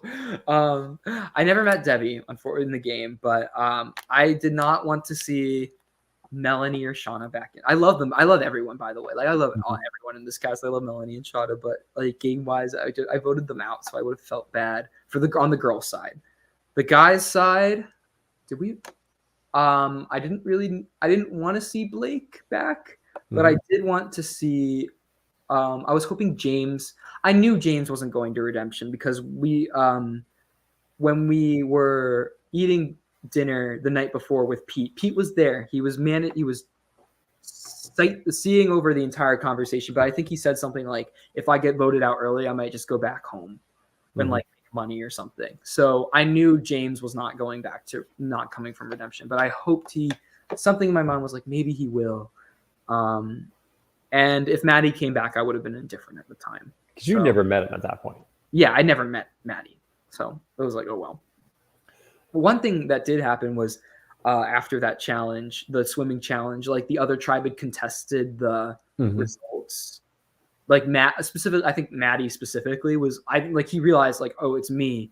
I have to do whatever I can to save myself. It's like that initial loss, like loss feeling when you're like, oh shoot, then you'll do anything to like get that win. So I understand where they were coming from, but I didn't know specifically it was Maddie, but we were kind of just like rubbed the wrong way from it, which was like, can we not win it? Like what Hannah said in her podcast, like, can we not win a challenge on our own? Like if winning our challenge is that such a foreign concept to the point where you think we cheated? The only way we could have won is cheated. Like, I don't know. Yeah. So with Maddie and Shauna coming back, and we'll definitely talk more about that, but you make the merge, you have that merge feast. How was that for you? It was a nice merge feast. It was nice to get to reconnect with everyone on the old Okina. Because no one's been voted out from original Okina since the original tribe. I was secretly I think we need to talk about. I'm going back a bit to the repercussions of that mutiny. That like really like. It brought, first off, Hannah, German, and I a lot closer together because now we are like a tight three, and Kiri's now joined us, and Sandra has now joined us. 1 second, let me like think this through. But like Tony mutinying, and then they work so well together. Like the Okina works so well together as a team, and you could see them celebrating, especially. Like watching them celebrate their victory after the running in a circle challenge with the water can. Oh, that was so demoralizing for me. It was so, and like them winning the beanbag toss challenge was really like, they had such good teamwork. And when they won, they deservedly celebrated, but I'm over here being like, I'm busting my ass trying to be safe for the next round. And Tony's missed 4 tribal councils in a row. So, that mutiny really like it caused a divide between Okina, like old Okina. And that divide was further cemented by like the fact that we swapped, like German and I, Hannah and I swapped together, and the fact that they were in the shelter night 1, we were on the porch night 1, and sorry, I'm on a tangent. The merge feast was great. I was like looking out for advantages. So I grabbed the mushroom. We had fries on one end, mushrooms on the other. I was close to the mushroom side. Big mistake. I know, right? Like what the hell? So right, they never had things with the mushrooms. It's always with the French fries. I know. And the fries and like a scroll, they're the same shape. So I should have assumed the fries, but I'm like, I have my hand like deep into this mushroom vat. And Melissa's just looking at, because she's sitting next to me. Melissa's just like, Charlie, what the hell? And I'm just like, I have to. Like, my hand is way too deep in those mushrooms to like not be looking for an advantage. And I'm also sat next to Trinica on my right, and I'm trying to like, and we're like, oh my gosh, it's so nice to see you again. And she's really nervous that Ethan's mad at her. I think she says it like 4 times in that merge feast. So I'm like talking. We're talking about a random thing. And like Trinica's just like, I hope Ethan's not mad at me. And I'm like, what did he do? What did you do? But whatever. So that was an interesting feast. Yeah, I want to pause for a second. What was your plan coming into merge? Were there things you like? I need to do A, B, and C. Oh, I really think at that point, my plan. I needed to talk to Melissa specifically. What the heck was that mutiny? Why did I understand maybe not using it for yourself and just giving it back to Hannah, but from our perspective, it's 3 Okina, 3 non-Kana. What's the issue? What's the? You just survived. You could flip someone. Like it's 3-3. We're 4-4. What's the problem? What's the major underlying issue here? And it turns out there was a big issue. Ethan had flipped. So I did not know, like we had no clue that Ethan had flipped. We thought it was like a big calculated scheme between Melissa, Ethan, and Trinica. We're going to bring Tony over here and we're going to leave German, Hannah, and Charlie to rot as repercussion for what they did to Melanie or something. Yeah. So you want to talk to Melissa? Are you thinking like, hey, like, do you have an idea of merge boot targets, or just like I just need to figure out what was happening on that tribe and then see things from there? I just wanted to figure out what had happened, what was going on, how everyone was feeling. I knew my name was out there a little bit, but I wasn't too concerned. I think I was like, I was open. I would have been open to anyone at that point. So do you feel like did you get a chance to reconnect them with Melissa and your former Okina members in that initial merge day? Yes. Night and morning. Yeah. So I had the opportunity to talk to Melissa, and she gave a very valid and reasonable explanation for why she decided to give the mutiny thing to Tony. And it was very believable and it made sense. And it definitely smoothed things over for me because I didn't have very much trust in Melissa at that point in the game. And I also got to talk to Shauna. That's something I should have mentioned before. When we originally swapped, I learned that Shauna won Survival Challenge, and I knew Melissa had told me like at day one that she like did pretty well in Survival Challenge the same season. But so I knew they had a history together, and they didn't really tell me that they like played together, but like it was kind of obvious and it really didn't matter much. So I told Shauna as soon as we swapped, like, hey, Melissa said to watch out for you. No, she didn't, but I was just trying to set things up. I was trying to set things up for later. That was one of a lot of lies. I feel really bad for the lies I told, but I'm so sorry. But yeah, that was something that I was trying to like set up when the merge eventually hit. But speaking of past games connections, are there any other ones you're hearing about that you're like worried about or taking action about? I learned about the Outlast entourage very quickly. Very quickly. I knew German and Hannah knew each other from like day 2. I did not know that Hannah knew German, knew Kiri, knew Sandra, knew Jeff, I did not know all these. I don't think Kiri knew Sandra. I don't remember, but like I didn't know all of these connections were so prevalent.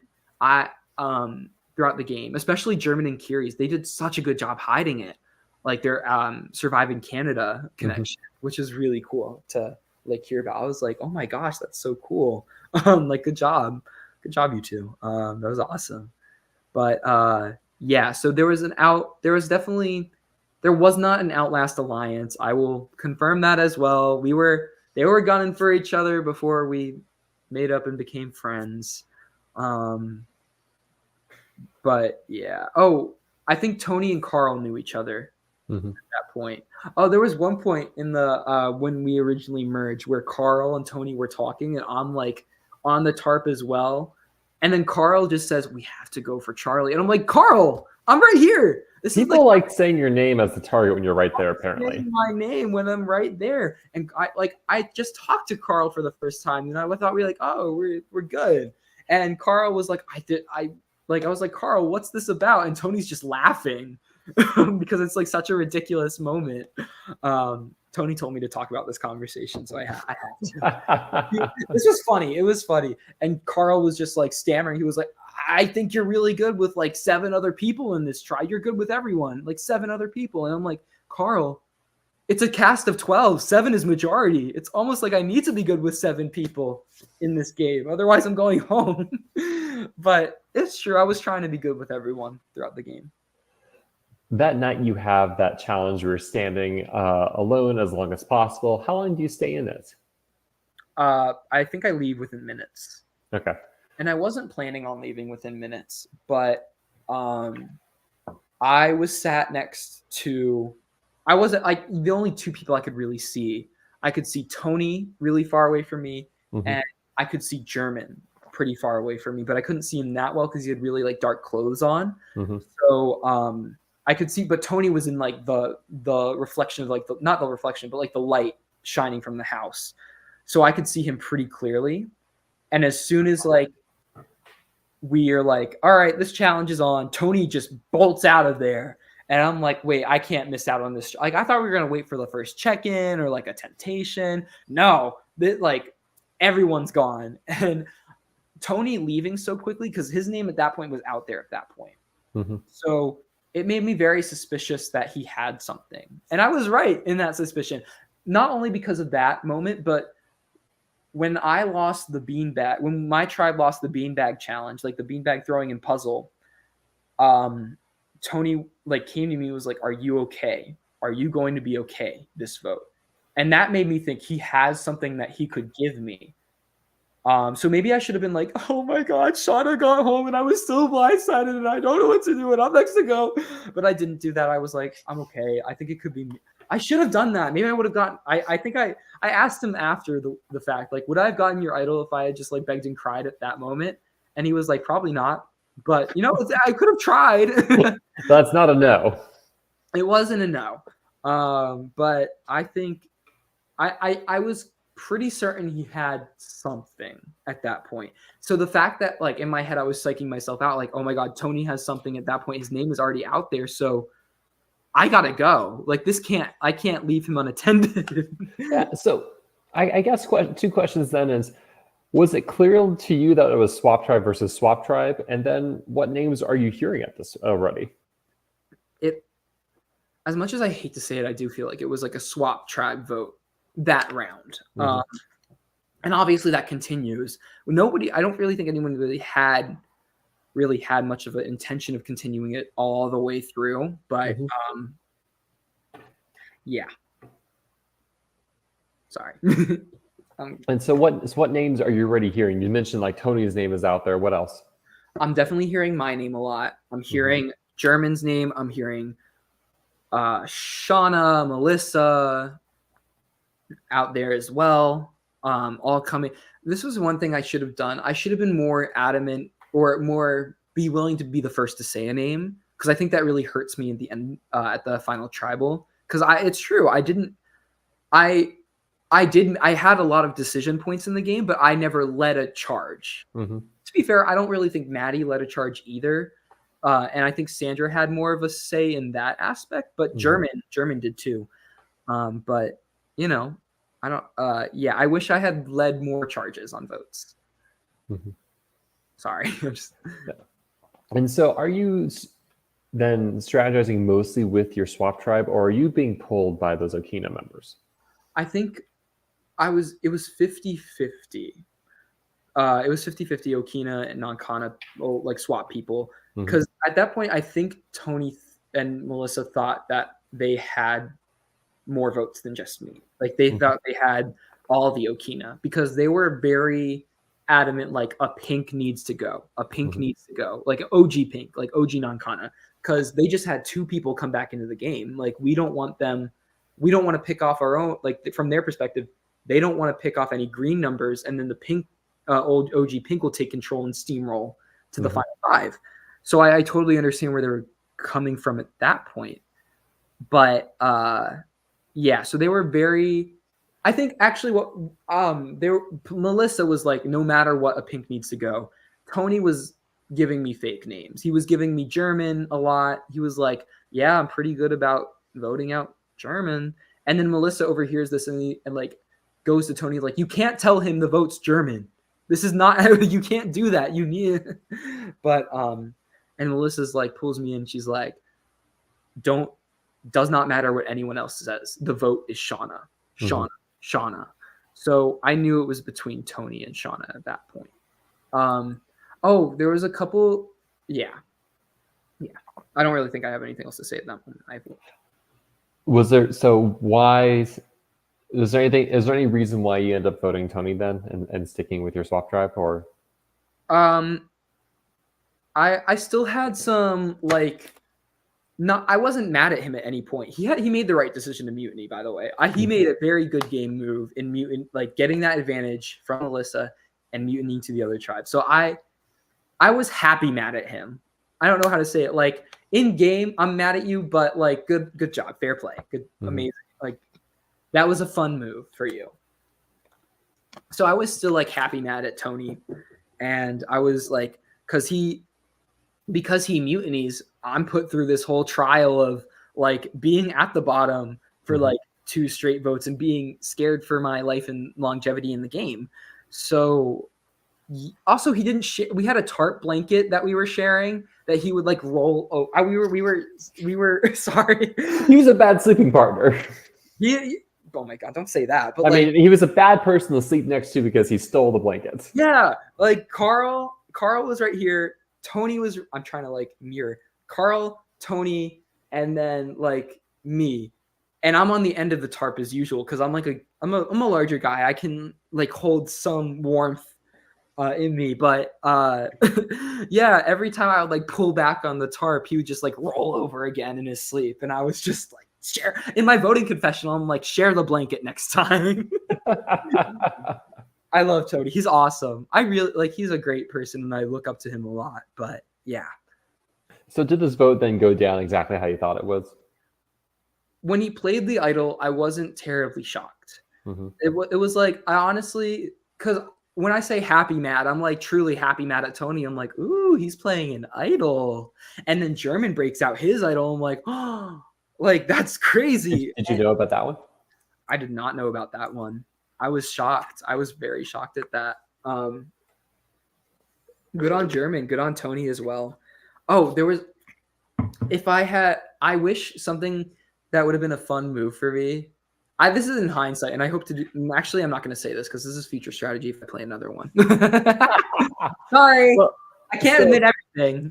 So Shauna goes out with 4 votes. Sandra gets 1 vote. Tony negates 7 votes. How do you think the game would have been different for you had Shauna survived here and Sandra goes home?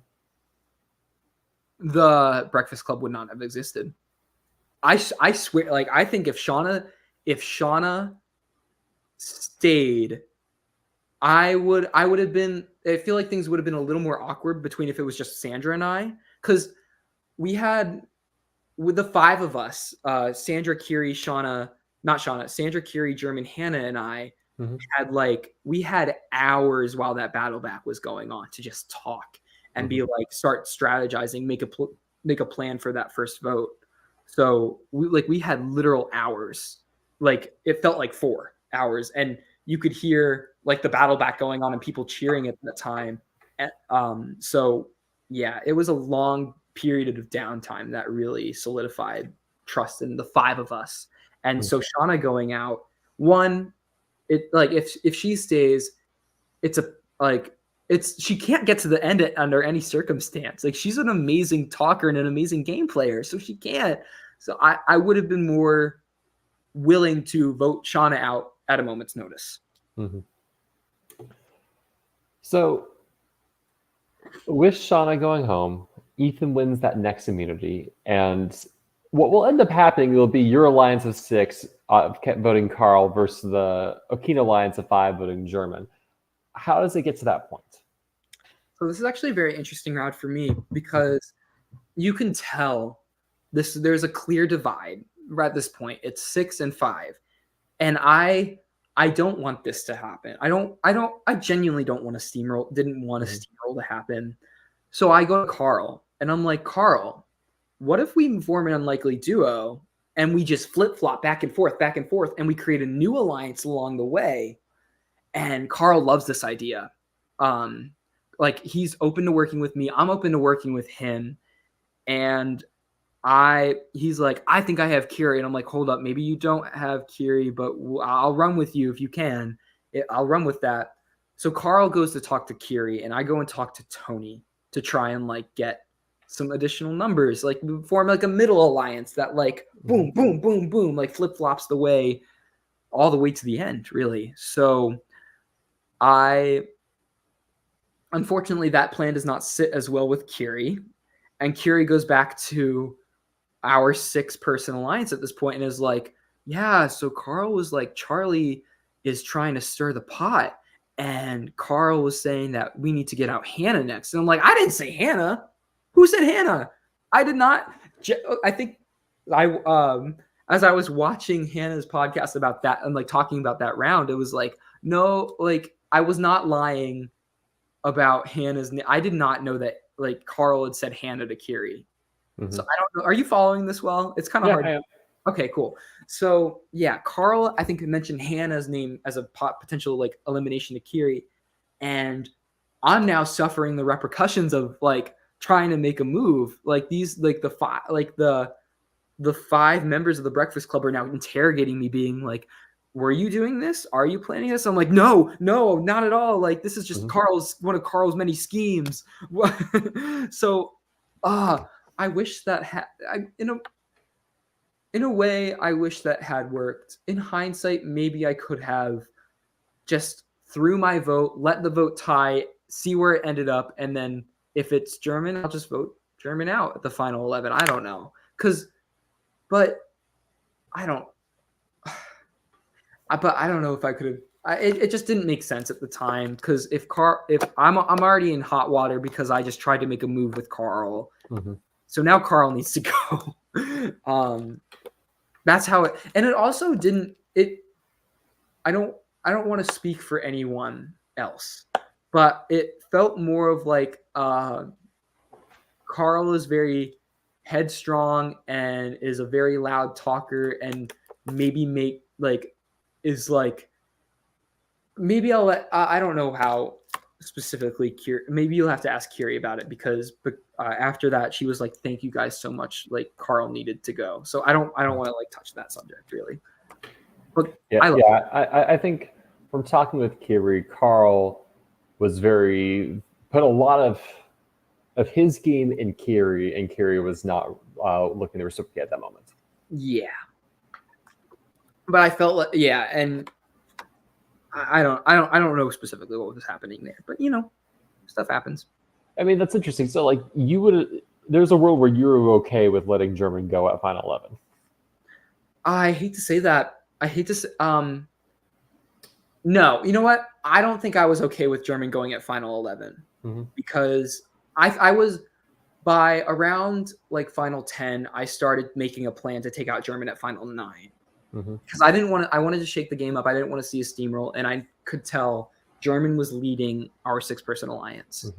So I was willing to cut German, but at the same time, I severely underestimated our bond, really, at that time, because German, like especially at the final 9, when we have like when tensions start to rise, German and I really get close. So like it really, like voting him out at the final 4 really hurt me. Like it hurt. It hurt me inside, but I was trying to like convey it more. We'll get to that moment. Yeah. I'll talk about that later.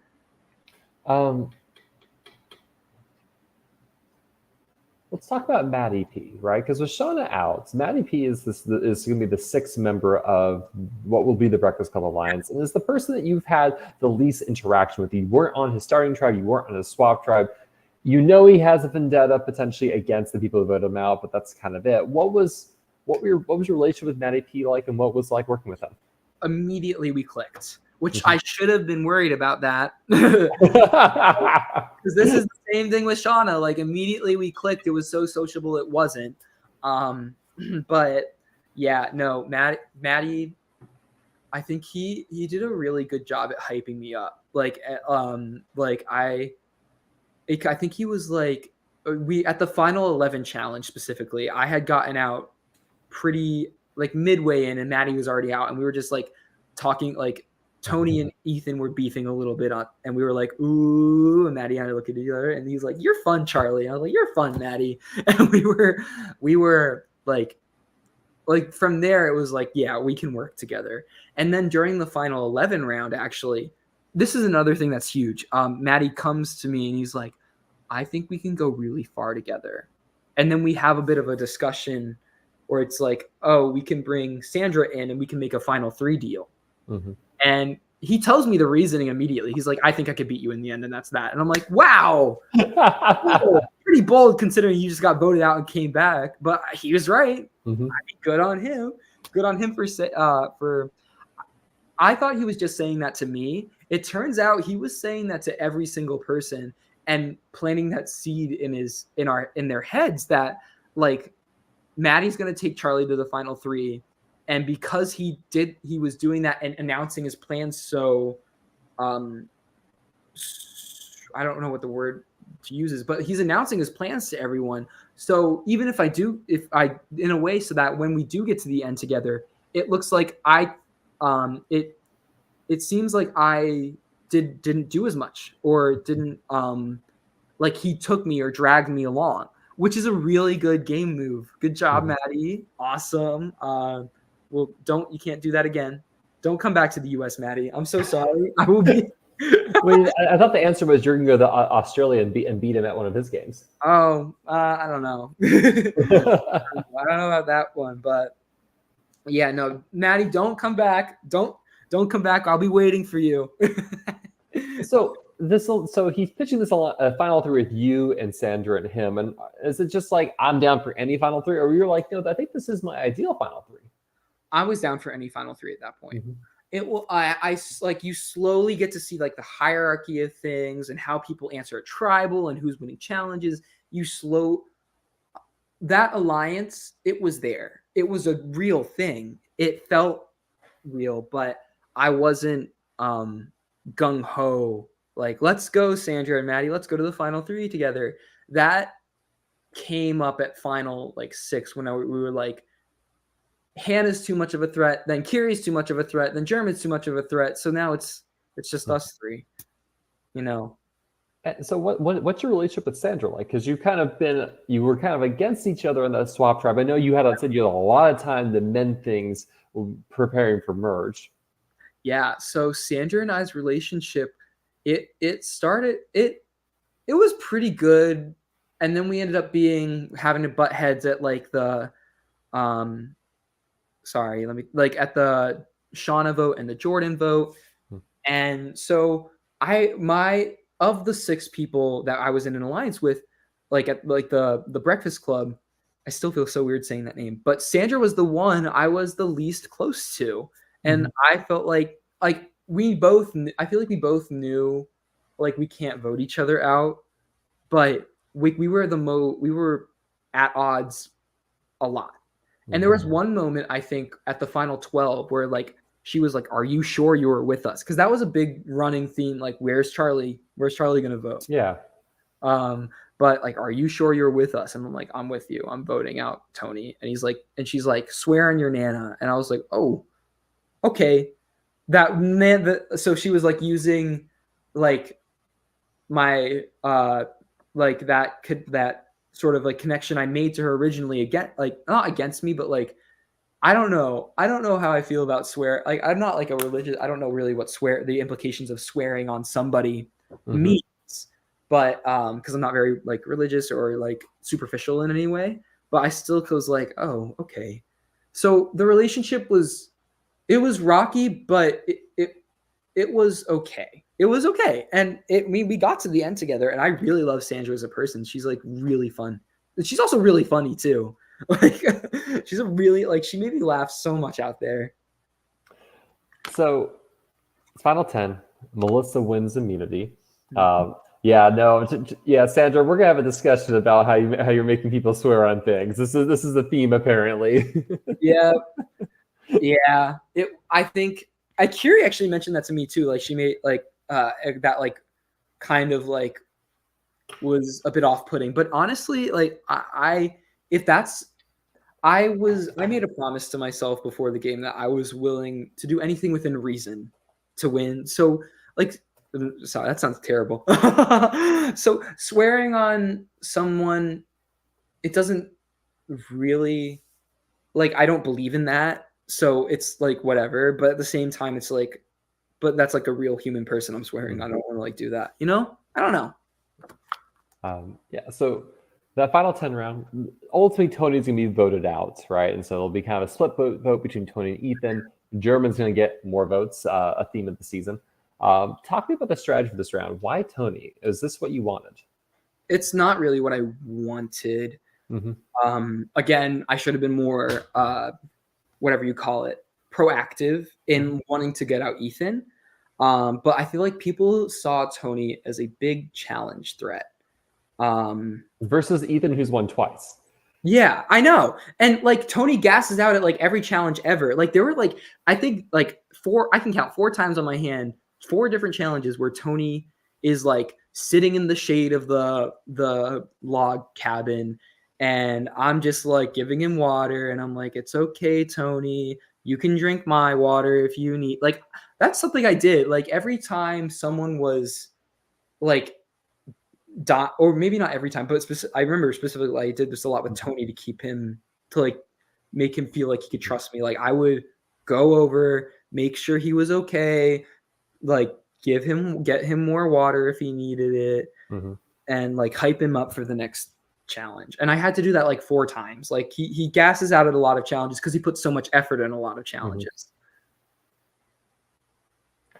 So you want Ethan to go out. Are you, because it feels like it's around this time where the sides kind of solidify. Yes, unfortunately.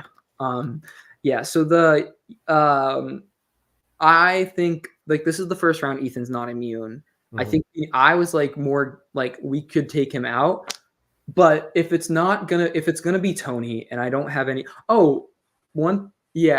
one thing that was another like prevalent thing was like we were planning on splitting in case Ethan and Tony play their shot in the darks, which they do. They both do, yeah. They both do.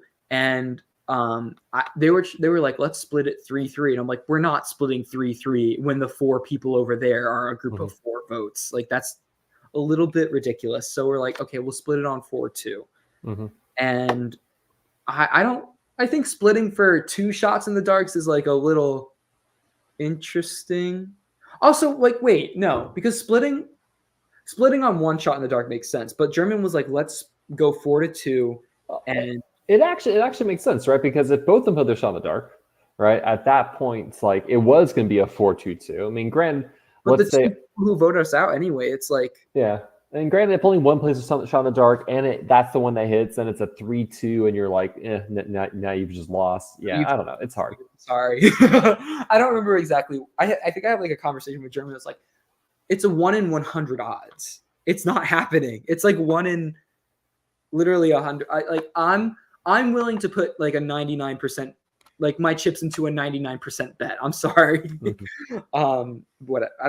Maybe that wasn't even the round. I don't remember for sure.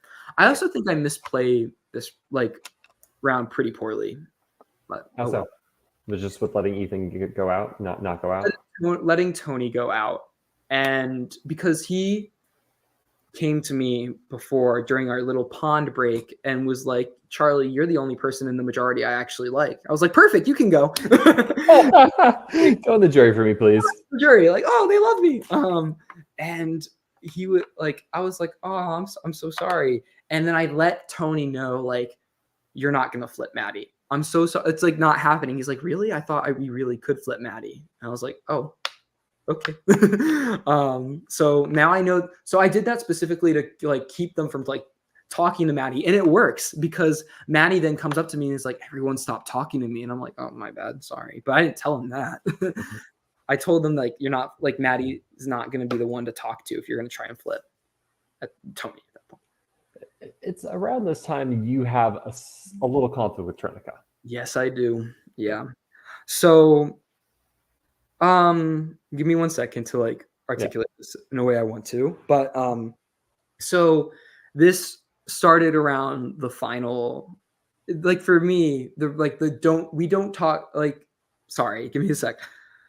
At the final 12, we were all socially strategizing. I was trying to go up to as many people as I can. And one thing I did that I honestly shouldn't have done probably was I'd ask people, hey, is it okay if I join in on this conversation? Because I didn't want to be like an unwelcome presence. And every time the answer was yes. But there were 3 times total that the answer was no during that, like the final 12 and I think final 11 rounds. And all 3 of those instances included like Trinica within that group. So I only think of those 3 times Trinica had only been like, don't, not right now. We'll reach back to you in like a moment. So like, even though it was like a group of different people, like Trinica was that common denominator. So we don't like, so going to her and being like, I don't think we talk that much game. It's really, yeah, it doesn't come from nowhere. It's the, oh, now you talk to me. Like it doesn't come from nowhere. It was like, like you're having, I think I took it more personally than I should have. Like the, we'll reach out to you later. So I think when I say I brutally misplayed this, I absolutely do. And like on like a person, like a, not personal, but like social game level, I was like, Melissa, I feel like Trinica doesn't talk game. I need to, like, can you like get Trinica for me to talk game? I should have just came up to Trinica. I absolutely should have. And I think when I do eventually talk to Trinica, I honestly don't, I think it was that like her, how it, I think I probably was really cocky, and I can admit that. How I think it was amplified by the fact that she was in a minority, and she like the minority alliance, and she was like feeling like kicked, like you're already down, and I feel like she feels like I was kicking. I don't want to speak on Trinica because that's her. This, whatever she wants to say, what she could say, and we're good now, by the way. Like, we're all good. But so I think I could have absolutely just been like less. Sorry, it's so hard to articulate this. No, that's fine. And I think from talking to Trinica as well, I think she feels very much the same post game as you do about the whole thing. Yeah, I could have been less like confrontational with that conversation. And however, at the same time, I don't think that it was the same. It was kind of the same thing of like when I was like, hey, I'm not gonna lie, it was like that like conversation. Sorry, one sec. In that conversation, I don't give any like alternative options. I'm like, hey, let's talk. And then I'm immediately like, you don't talk game with me, I'm not going to work with, like, that's stupid of me. Yeah. It is stupid, frankly. And I understand where she was coming. Like now I understand. It was hard to understand then in a heated moment. But I still don't think I deserved to be slammed by 2 separate people at that final 10 tribal council. One of them, yeah, both at the same time was very difficult for me. Well, is Trinica and who else? Tony. Okay. Yeah. So, Trinica at the Parker's like, is there anything you'd like to say? And Trinica goes up. I'm like, like, Charlie, you're not the Godfather. You're 18. Like all like this. And I am like freaking out internally, but it brings me back to like points in my life where I don't pick up on social cues and I don't understand what's going on. So I just need to be like, I need someone to tell me what I'm doing wrong and I won't make that mistake again. So I'm figuring like, that's what's happening right now. I did something that I just didn't understand was upsetting to someone. So that's how I was able to like recuperate and be like, okay, when we both get back to camp, we'll have a discussion about it. And then Tony gets voted out, and then that was an interesting goodbye. Yeah. So you're at the final. Let's see how many people are left. You're at the final 9. The emotions are really high in the game right now. Right, and I feel like the high emotions contributes to the locking down of these 2 sides. Do you feel that's the case? Yes, absolutely. I don't even think for me it was like what Trinica calling me out. I think what Tony, I'm sorry, I don't mean to like go back to Tony. I love Tony. He's awesome. I love Trinica. She's awesome. But in his goodbye, he's hugging everyone. I go out to shake his hand. He's like, "Don't fucking touch me, you douchebag," or something like that. And that, I feel like Tony and I specifically, like, I feel I felt like I looked up to him as a person. Mhm. So hearing that from him, it like really hurt. It Mhm. hurt, and it was and I understand now, like Tony loves Survivor. Everyone loves Survivor. Like and no one wants to lose Survivor. Everyone wants to experience it. Yeah. So I understand why he was so so verbal and upset. I think all emotions are valid, not all actions are. So, but yeah, what happens is like he tells me to like don't touch like douchebag, and then Sandra's like that's not right, and then not Trinica, Tony's like shut up or something, and that brings Sandra and I close together immediately because like she just went up to bat for me, and then Trinica, this is something I don't know. I didn't know for the longest time whether or not I was gonna like say this, like in this podcast. I mean, but when Tony called me a douchebag, Trinica was ready to stand up for me on a different level because like even if we just had this beef, um, she thought Tony had said something else and was ready to like go up to bat for me. And that's something I know I like learned happened like a couple minutes after, and that transcends the game, like genuinely. And like so that's what made me so open to working with Trinica at like I was genuinely open to like keeping a relationship open with Trinica in a way that I wasn't willing to keep a relationship open with Ethan and Melissa for. So yeah. So these next three votes, Melissa, Ethan, Trinica, do those end up being straightforward for you, or there's more? There's more intrigue with you maybe still looking to do some sort of flip? At the final 9, there was no interest in me flipping because I had just gotten slammed by 2 people at Tribal.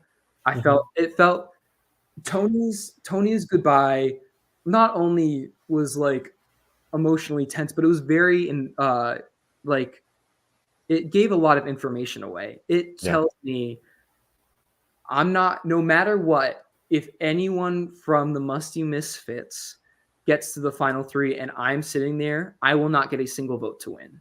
I will not have that voting block. I will not win this game.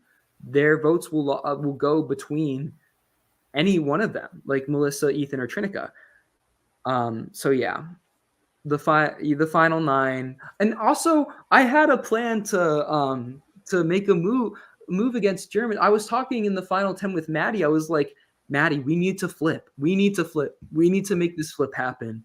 And if Matt, like I was going, it was like if Maddie was going to join me, it would have been 5-4 against like probably I don't know German or something.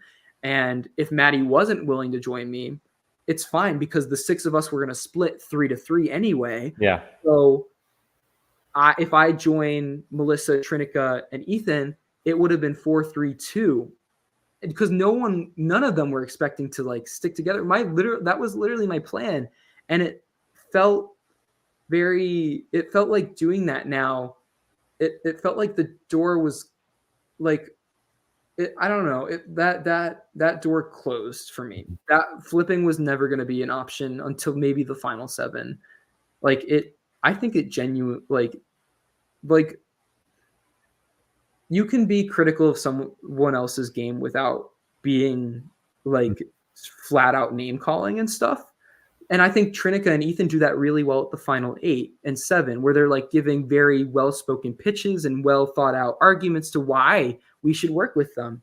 And it did make me really consider working with them. But like during final 10 and 9, when I was being called like a douchebag, a puppet in front of my face, and stupid and a clown behind my back, I don't think I was not gonna. I'm sorry, it's not something I'm gonna do. I'm not gonna work with that. Well, at the final 8, you win the immunity challenge. You win the memory relay race. How was that? Oh, that was fun. I that brought me back into the game because at that point, like I was like, I had like after the conversation with Trinica, I was just in like a funky state of mind. Where also one thing I do want to address from Trinica's podcast, because I got to like speak to her after her podcast. I was the only reason during our talk that I called production over, it was because production asked me to. Mhm. Because when I was walking back with them, they were like, by the way, when you do have that conversation with Trinica, let us know so we could record it, because they were trying to get like whatever footage they could, because I don't know. But they were like, just let us know. And it would have literally never crossed my mind otherwise. That's all I wanted to like say on that. Like I really felt bad about how I think I handled it pretty maturely, but there were other things I did feel bad for. Yeah. Sorry. So with the Ethan Trinica votes, there was discussion, but at the end of the day, you decided like I'm gonna stick with the 6, and I think this is my best path forward. I think at the 5, when I win immunity, I really don't think we needed 7 rounds of like running in the heat and the You're the one does like to do this to people, multiple sprints in the heat. We really did not need 7. I think we could have eliminated 2 people each like heat and have had the same result, because I'm not the fastest person out there, but I think I genuinely do have like the best memory out of any like maybe Trinica could out memorize me, but aside from that, I feel like I think if we had eliminated 2 people per round, we would have had a similar result. I don't know. We didn't need that. So by the time I had won that challenge, I was so gassed. I was tired, like emotionally and physically exhausted. So I just sit down and I'm like, guys, strategize without me. I'm sorry. I need a moment. Like I just need a moment to chill during this a heavily strategizing period.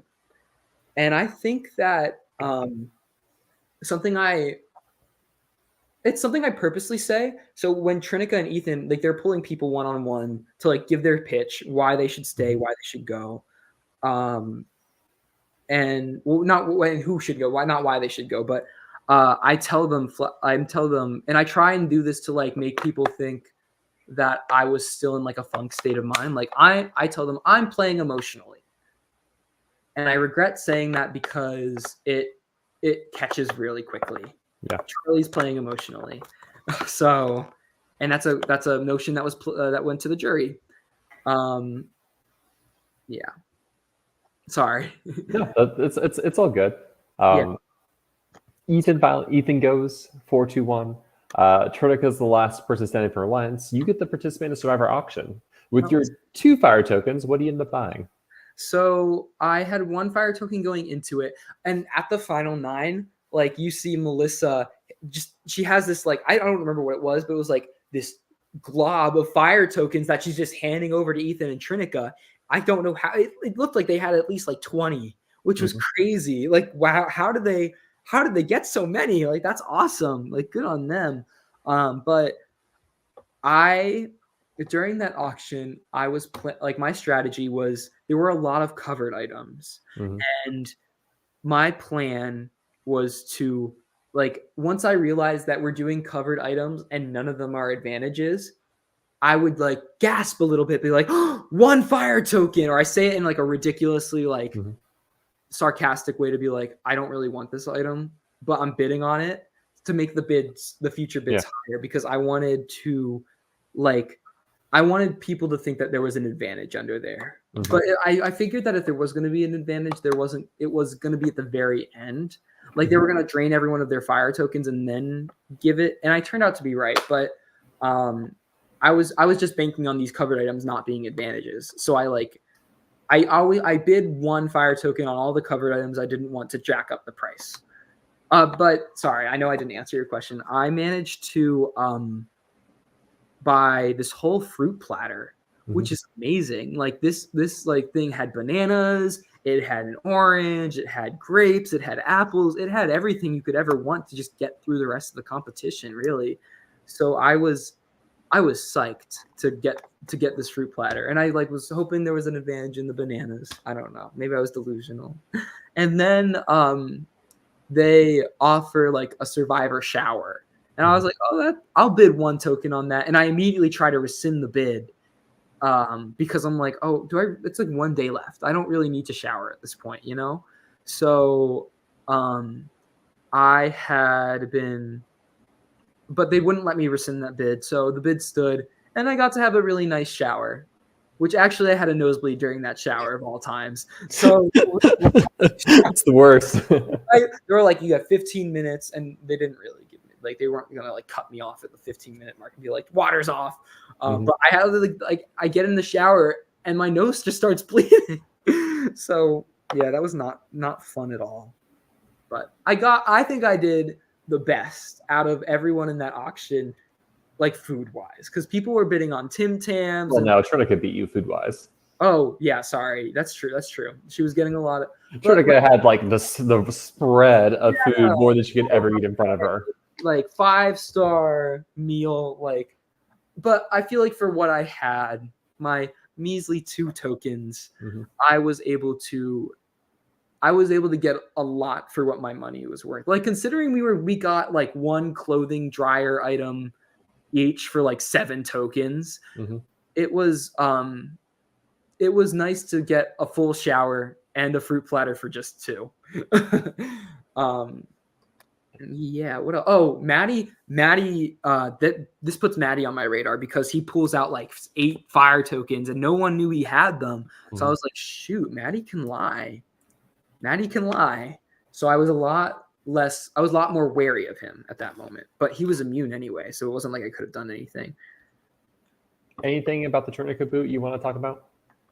There were a couple of times because at this point, at the final 8, Hannah had made, and like Parker had asked me a question about like, how do you differentiate your games as a 6-person alliance that sticks together to the end? And I struggle to answer it. And then Hannah pulls in and like, actually, I think we can differentiate our game through this way and this way. And like these like amazingly articulated points. And I'm like, Hannah, oh my gosh, you need to go now. You can out argue me at tribal. Like, this is not good for my game. So I was like, hey, Trinica, Hannah, Hannah's like, because I think I was hesitant to vote Trinica at like the final 8. So Hannah had said to me, if you want, you can vote me and I won't be mad.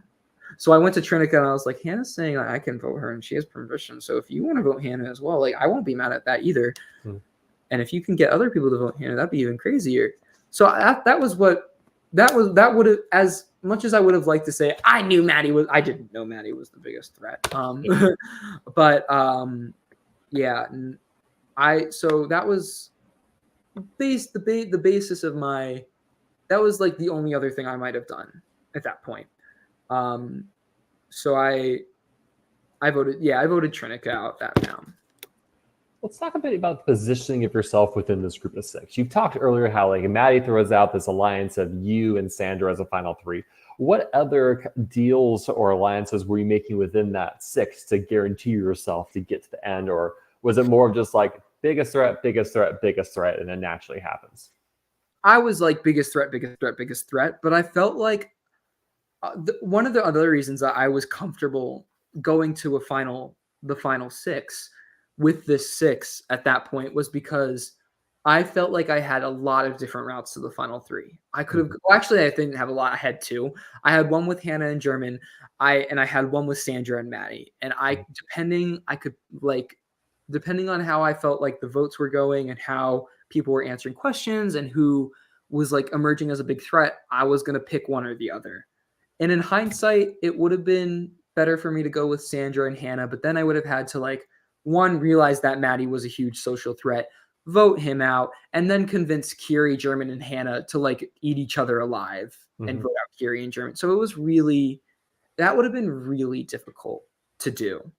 So it would have been, I think it was possible. And if I really knew that like Hannah and Sandra were the 2 people that gave me the best chance at winning, I would have somehow found a way to make it happen, maybe, hopefully, or I get voted out. I don't know. Who knows? Well, because you have this fun issue of the final 6 where Kiri has an idol and she wins immunity. So like Kiri's just not going anywhere final 6.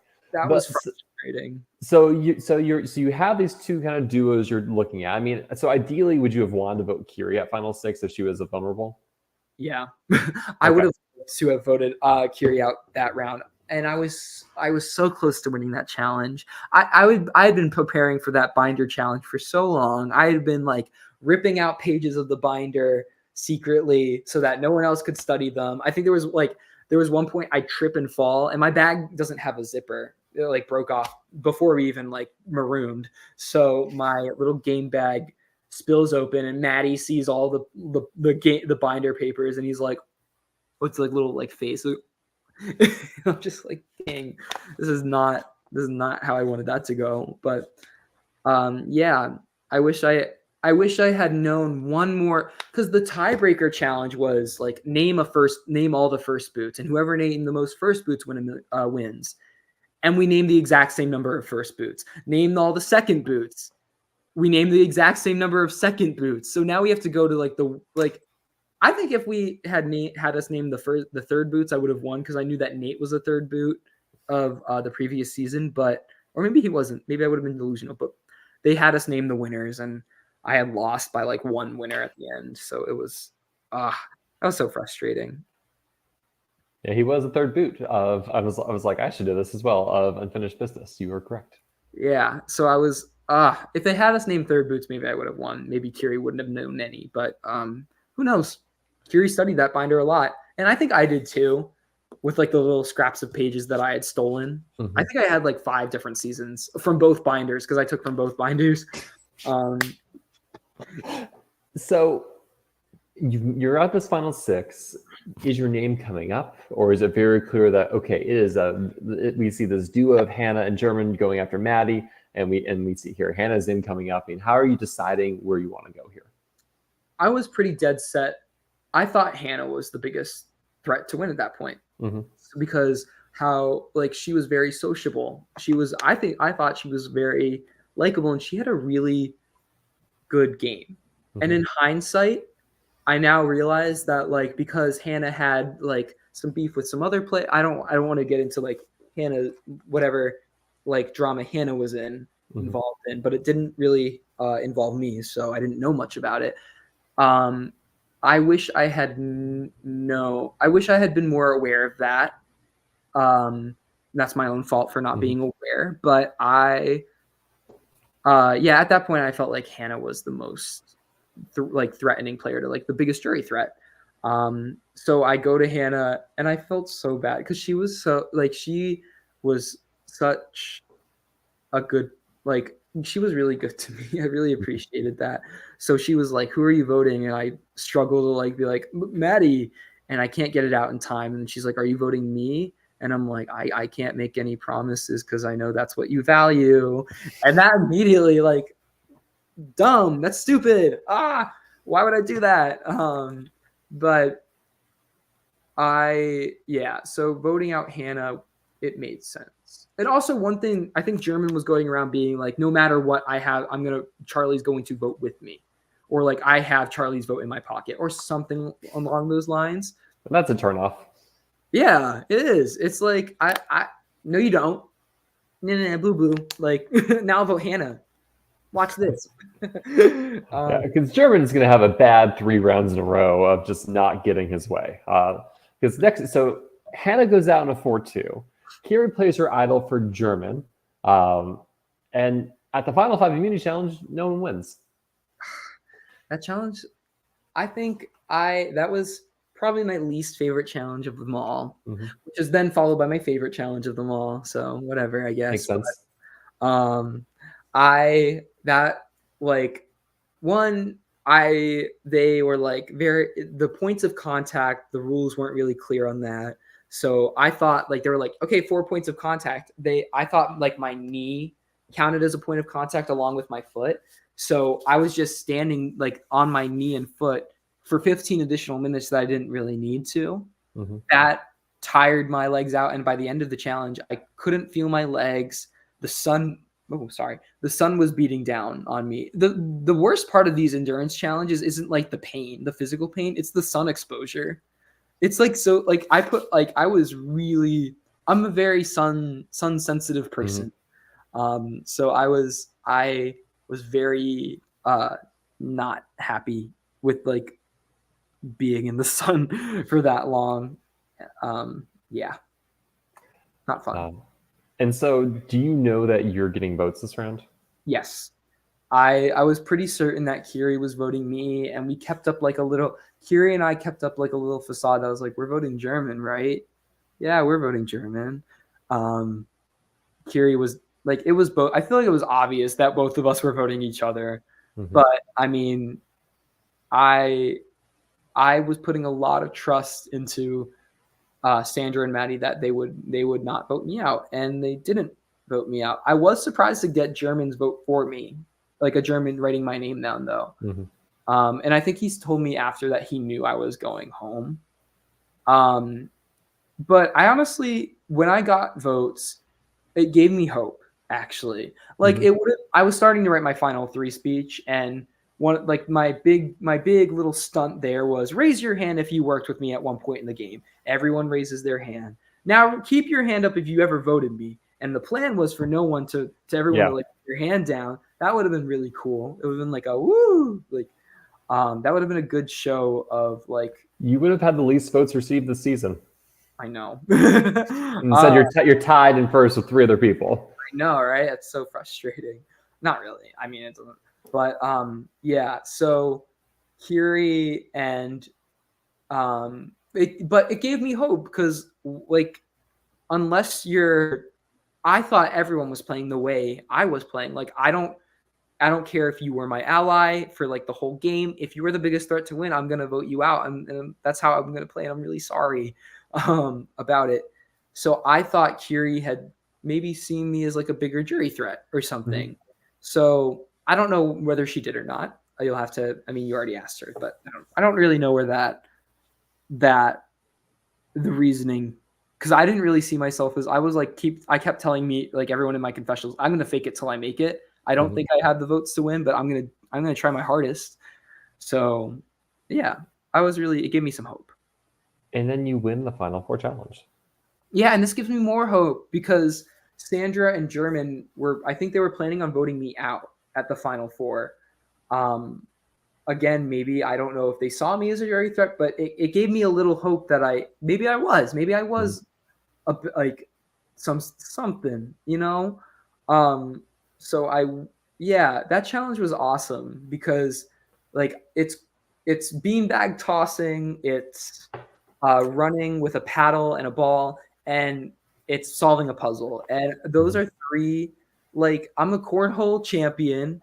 I during COVID and quarantine, I like bounced the tennis ball between my shed and my tennis racket for like hours on end. So I'm really good at like holding balls on rackets and running really fast. And then, so I knew I was going to make that initial threshold of being the first 3 to the puzzle. And I'm very lucky to have access to a laser cutter at the school. I go to school for like design. So there's like a laser cutter there, which they have like access to for like $6 an hour. It's really nice. So I laser cut puzzles. Yeah, that's a good thing to practice. Yeah. So people were like, "Oh, I bought puzzles," and I'm like, "I just made my own." Like, you know, it was so like designing puzzles was. I spent a lot of time designing puzzles in my dorm room last year. It was a lot of fun. And so, but that snake puzzle, it was really cool, and I was getting it together fast. But there was one piece that wasn't like something. There was one corner piece that I just couldn't figure out, and I'm like, "There's no way I have all 26 pieces on this like snake right here." So I lift up the board, and the last puzzle piece is there, and I'm like, "Yes, yes!" And I fit everything together within minutes, and I'm like, I call the check and I take off all my clothes. They didn't tell us it was a water challenge before, so I changed it out of my swimsuit. So I take off like pretty much all of my clothes and I go and swim to that idol. And that was such like that was so cool. That was just cool to do. And so was it, with you being immune, was it clear like, hey, German just has to go, or is there anyone, or were you considering Maddie or Sandra at all? I was considering Maddie too. I was talking to Sandra before the challenge, or maybe after the challenge, it was before, because I was like really concerned all of a sudden because I was talking to Sandra and I'm like, "Who are you thinking?" And she's like, "Well, I don't want to vote Maddie." And I'm like, "What? Are you kidding? Like, are we not?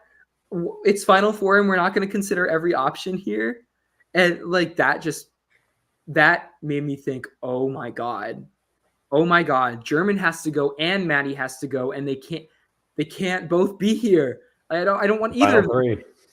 It's a final, and so I was like doing everything I could, like, please be a final two, please be a final two, please be a final two. I'm manifesting it. It's like, please get them both out of here somehow, some way. And if it was up to me, I would have voted out both of them, but I couldn't vote out both of them, and I thought German was the bigger threat. And also, if I had saved German at the final 17 and then he beats me in the end, my regrets would have started at final 17 instead of. So by saving him and then he starts playing as good of a game as he did, for me, if he had beaten me, I would have been like, dang it, I should have kept Melanie. I still think German was the right call to make, and Maddie was like someone I could have argued against better. But yeah, I felt bad about it though, because like I did that stupid thing of like you get his jury vote. I do get his jury vote. I was really happy. Thank you, German. I really appreciate that so much. Like someone thought I was a deserving winner. That's so cool. Would have loved for 5 people to think that, but it's okay. But during this round, also I made a stupid decision to like, German, I'm voting you. Mm-hmm. It's like I do that with every single person I have too much respect for, and it always gets in my way. And so he's upset, and he's like really like, so I'm trying to put on like a crying face or whatever, and I'm like talking like this, and I'm sorry. It's like it's just how it has to go or whatever. Like that vocal fry or whatever that I learned in like when I was in theater. So yeah, and I know we'll get to this later. I should have answered Trinika's jury question much differently. It could have gotten me so much more respect. That's okay. I'm looking at what the question she asked you. She asked if I used emotional manipulation drumming. Yeah. And I know whatever. We'll talk about that. So Final Tribal Council, I guess, in retrospect, are there things you look at and say, here's what I should have, you're kind of getting to things I should have said or done differently, or arguments you should have made? Yes, absolutely. I've rewritten this speech like 58 million times since this game has ended. Like I genuinely, people told me after that, like there were things I could have said to garner more votes. And I think that was true. And I think if I had knocked it out of the park, I might have been able to scrape up 4 jurors, and with a 5th vote and with votes split on Maddie and Sandra, that I could have pulled it out. So my biggest regret in the game isn't really who I voted out, although voting out Hannah, I think it's my second biggest regret. And I honestly don't even think the Trinica situation is like a regret of mine, because I would rather learn, because if I don't do, like if that doesn't happen, I don't really learn anything. And I probably just like I don't learn something about myself, and I don't like now I know better, so I don't have to repeat those mistakes. So I don't really like, I regret it, but like not really. But sorry, I'm going back, and voting out Hannah was also a little bit of a regret, but my biggest regret was not arguing better at this final tribal, and not maybe spending more time writing my speech and articulating my words. And I should have gone 3rd. I wish I had like not been like, I'll go first, because that was dumb. Because then you could have heard how Maddie was pitching himself, and like, okay, this is what I need to like counter.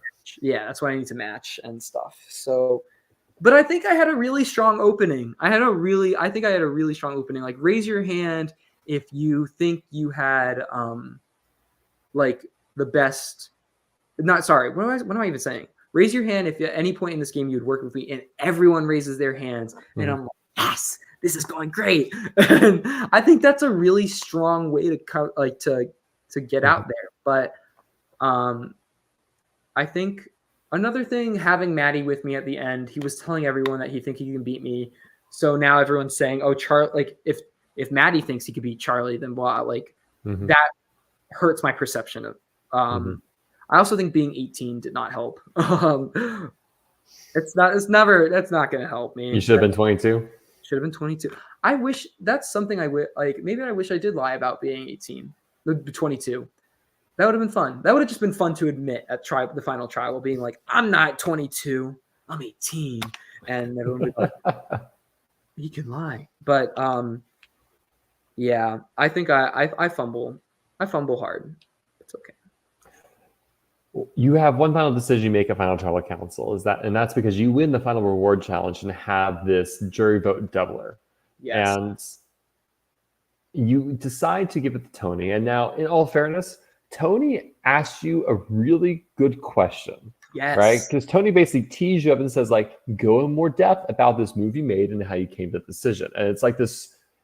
And so I feel like that was what made you give it to Tony, because when you're going to play it, there's a moment where like, I was thinking one player, but I'm going to do this instead. Here you go, Tony.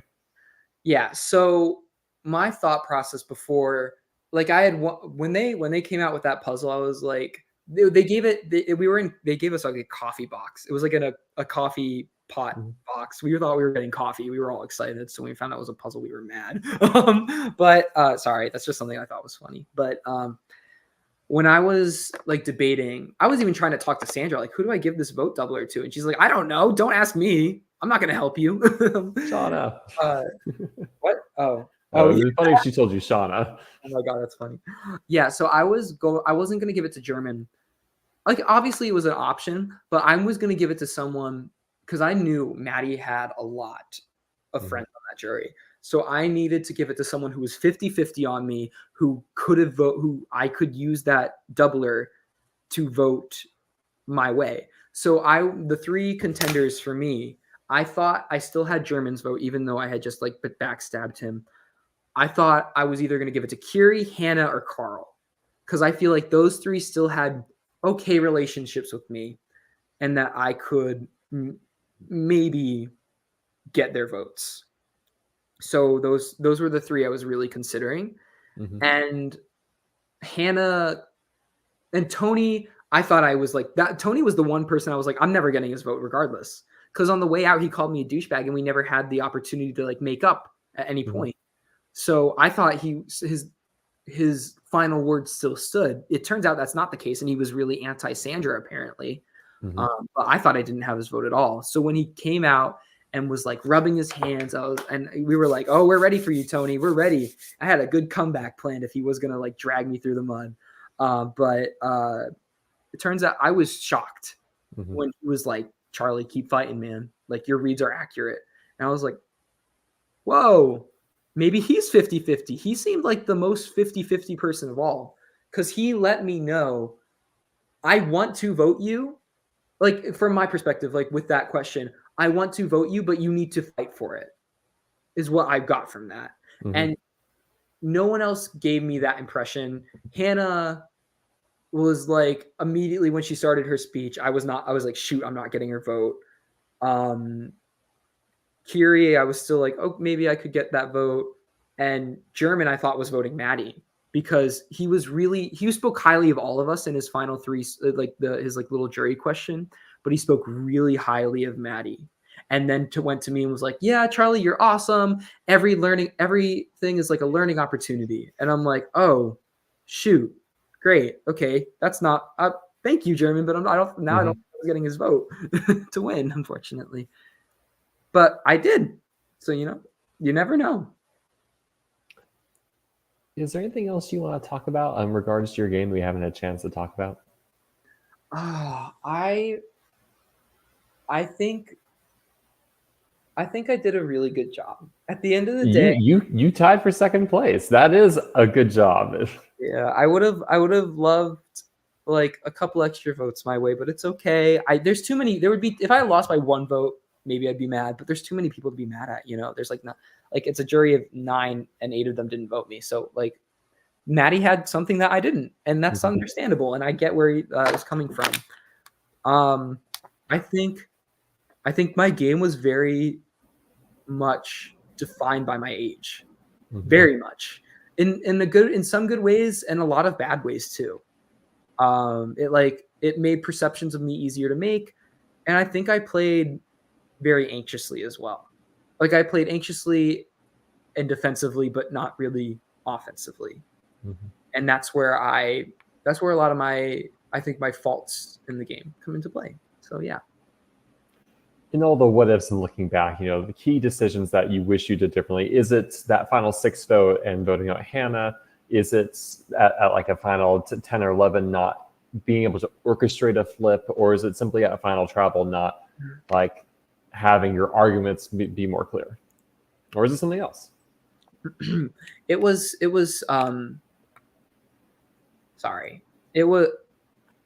I think my biggest regret was not arguing better at final tribal council. I think my second biggest regret is like voting out Hannah or not voting out Maddie at final 6 or something, or like studying the fucking binder, letting Kiri go out or somehow, I don't know.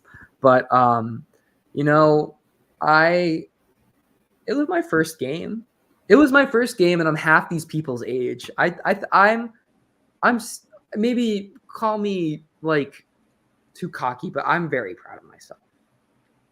Sorry. It's well deserved, and like it sounds like we won't see you for another 3 years until you're actually 22, or maybe not.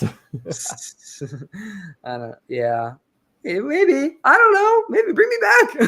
Who knows? I think I'd be a very good pick for a Heroes vs. Villains season, actually.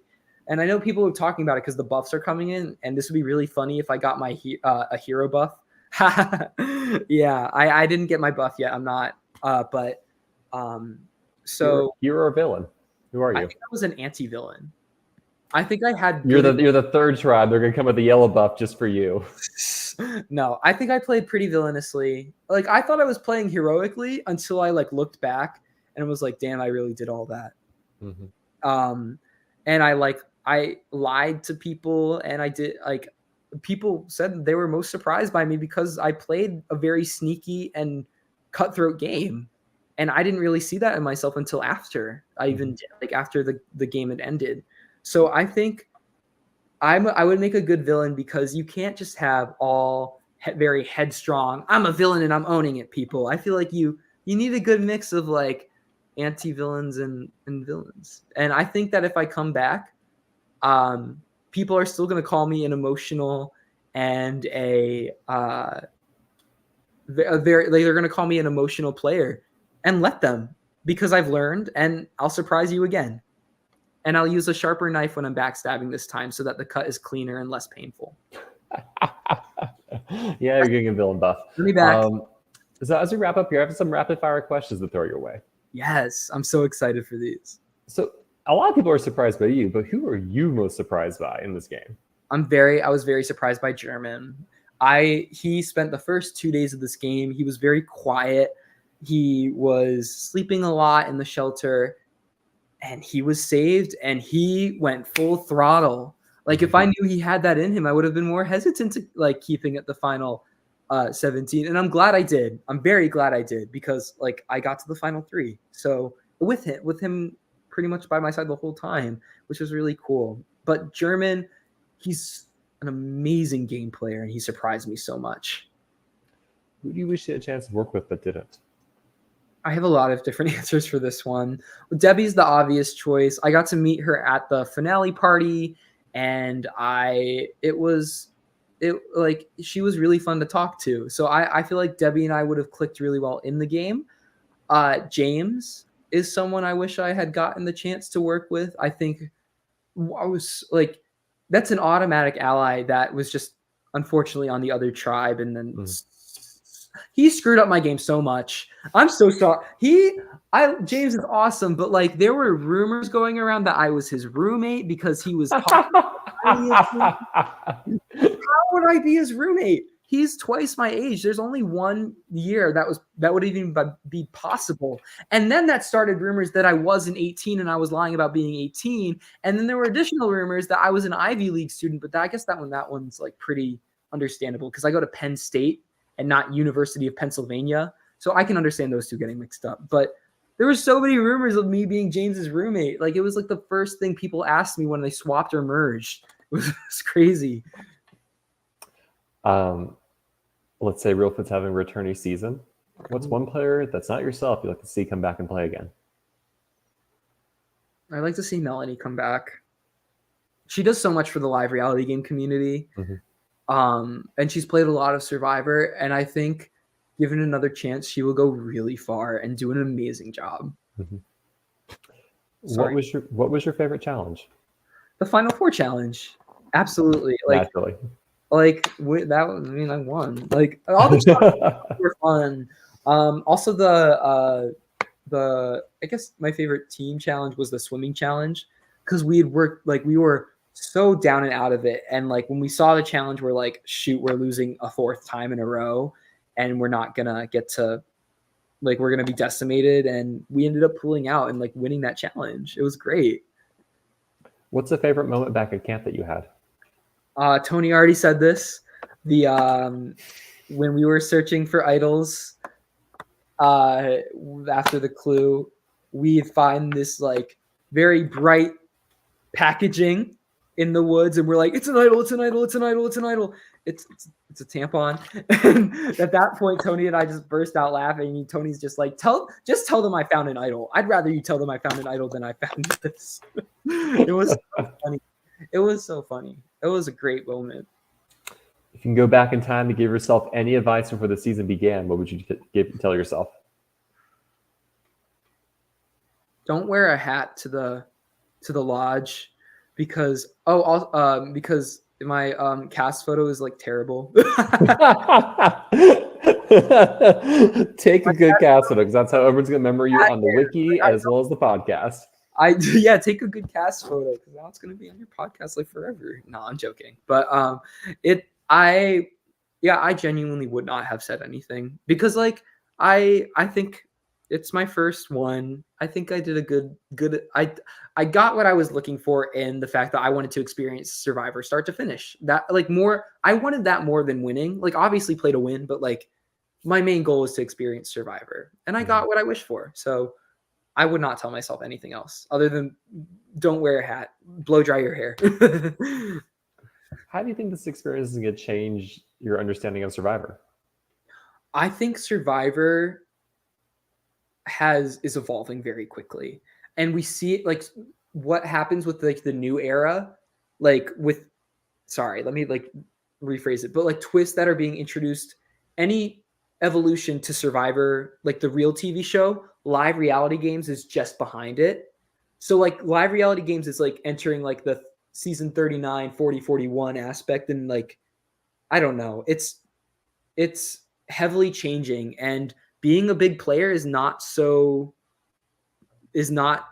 a huge what you want to be anymore. You don't want to be the Tony of your season. You don't want to be, when I say Tony, I mean Tony from like Kage-On. Yeah. You don't want to be like Parvati. You want, or Rob. You're gonna want to be someone like a sociable, very secret threat, because that's who's winning Survivor now. Like Kenzie just won. Like Marianne, Kenzie, D, Jam Jam, like all these winners, they're not very, maybe D was very like the front runner, but these players aren't, maybe they may not have as much control over the game, but they're the most sociable. So Survivor is rewarding sociable gameplay now, and we all have to evolve to that. What has this experience meant for you?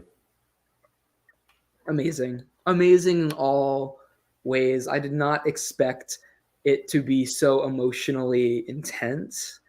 I'm so glad I got to play. I'm just, the fact that I even got to play is just an amazing feat within itself, considering that I was called to play like 2 days before the game began.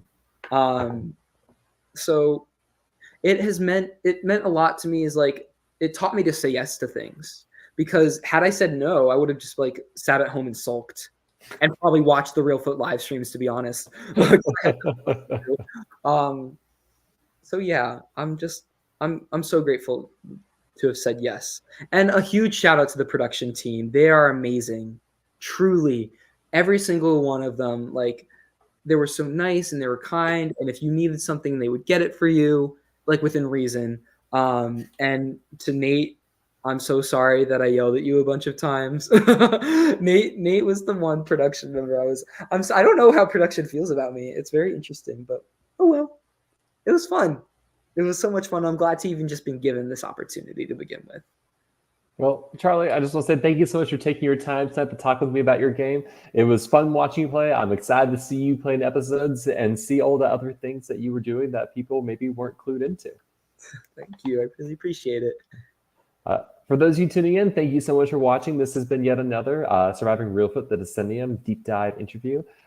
We are almost done. There's 2 players left. Next Monday, we have our co-runner-up Sandra that we'll talk with, and then sometime later that week, or Wednesday, I think. It's on the schedule. I'll be talking to German, and German will have the last word of the season. Yeah, so that means whatever he says will stand. No one can requite it. But yeah, no, thank you all for listening. Charlie, once again, thank you so much, and have a good rest of your day, everyone.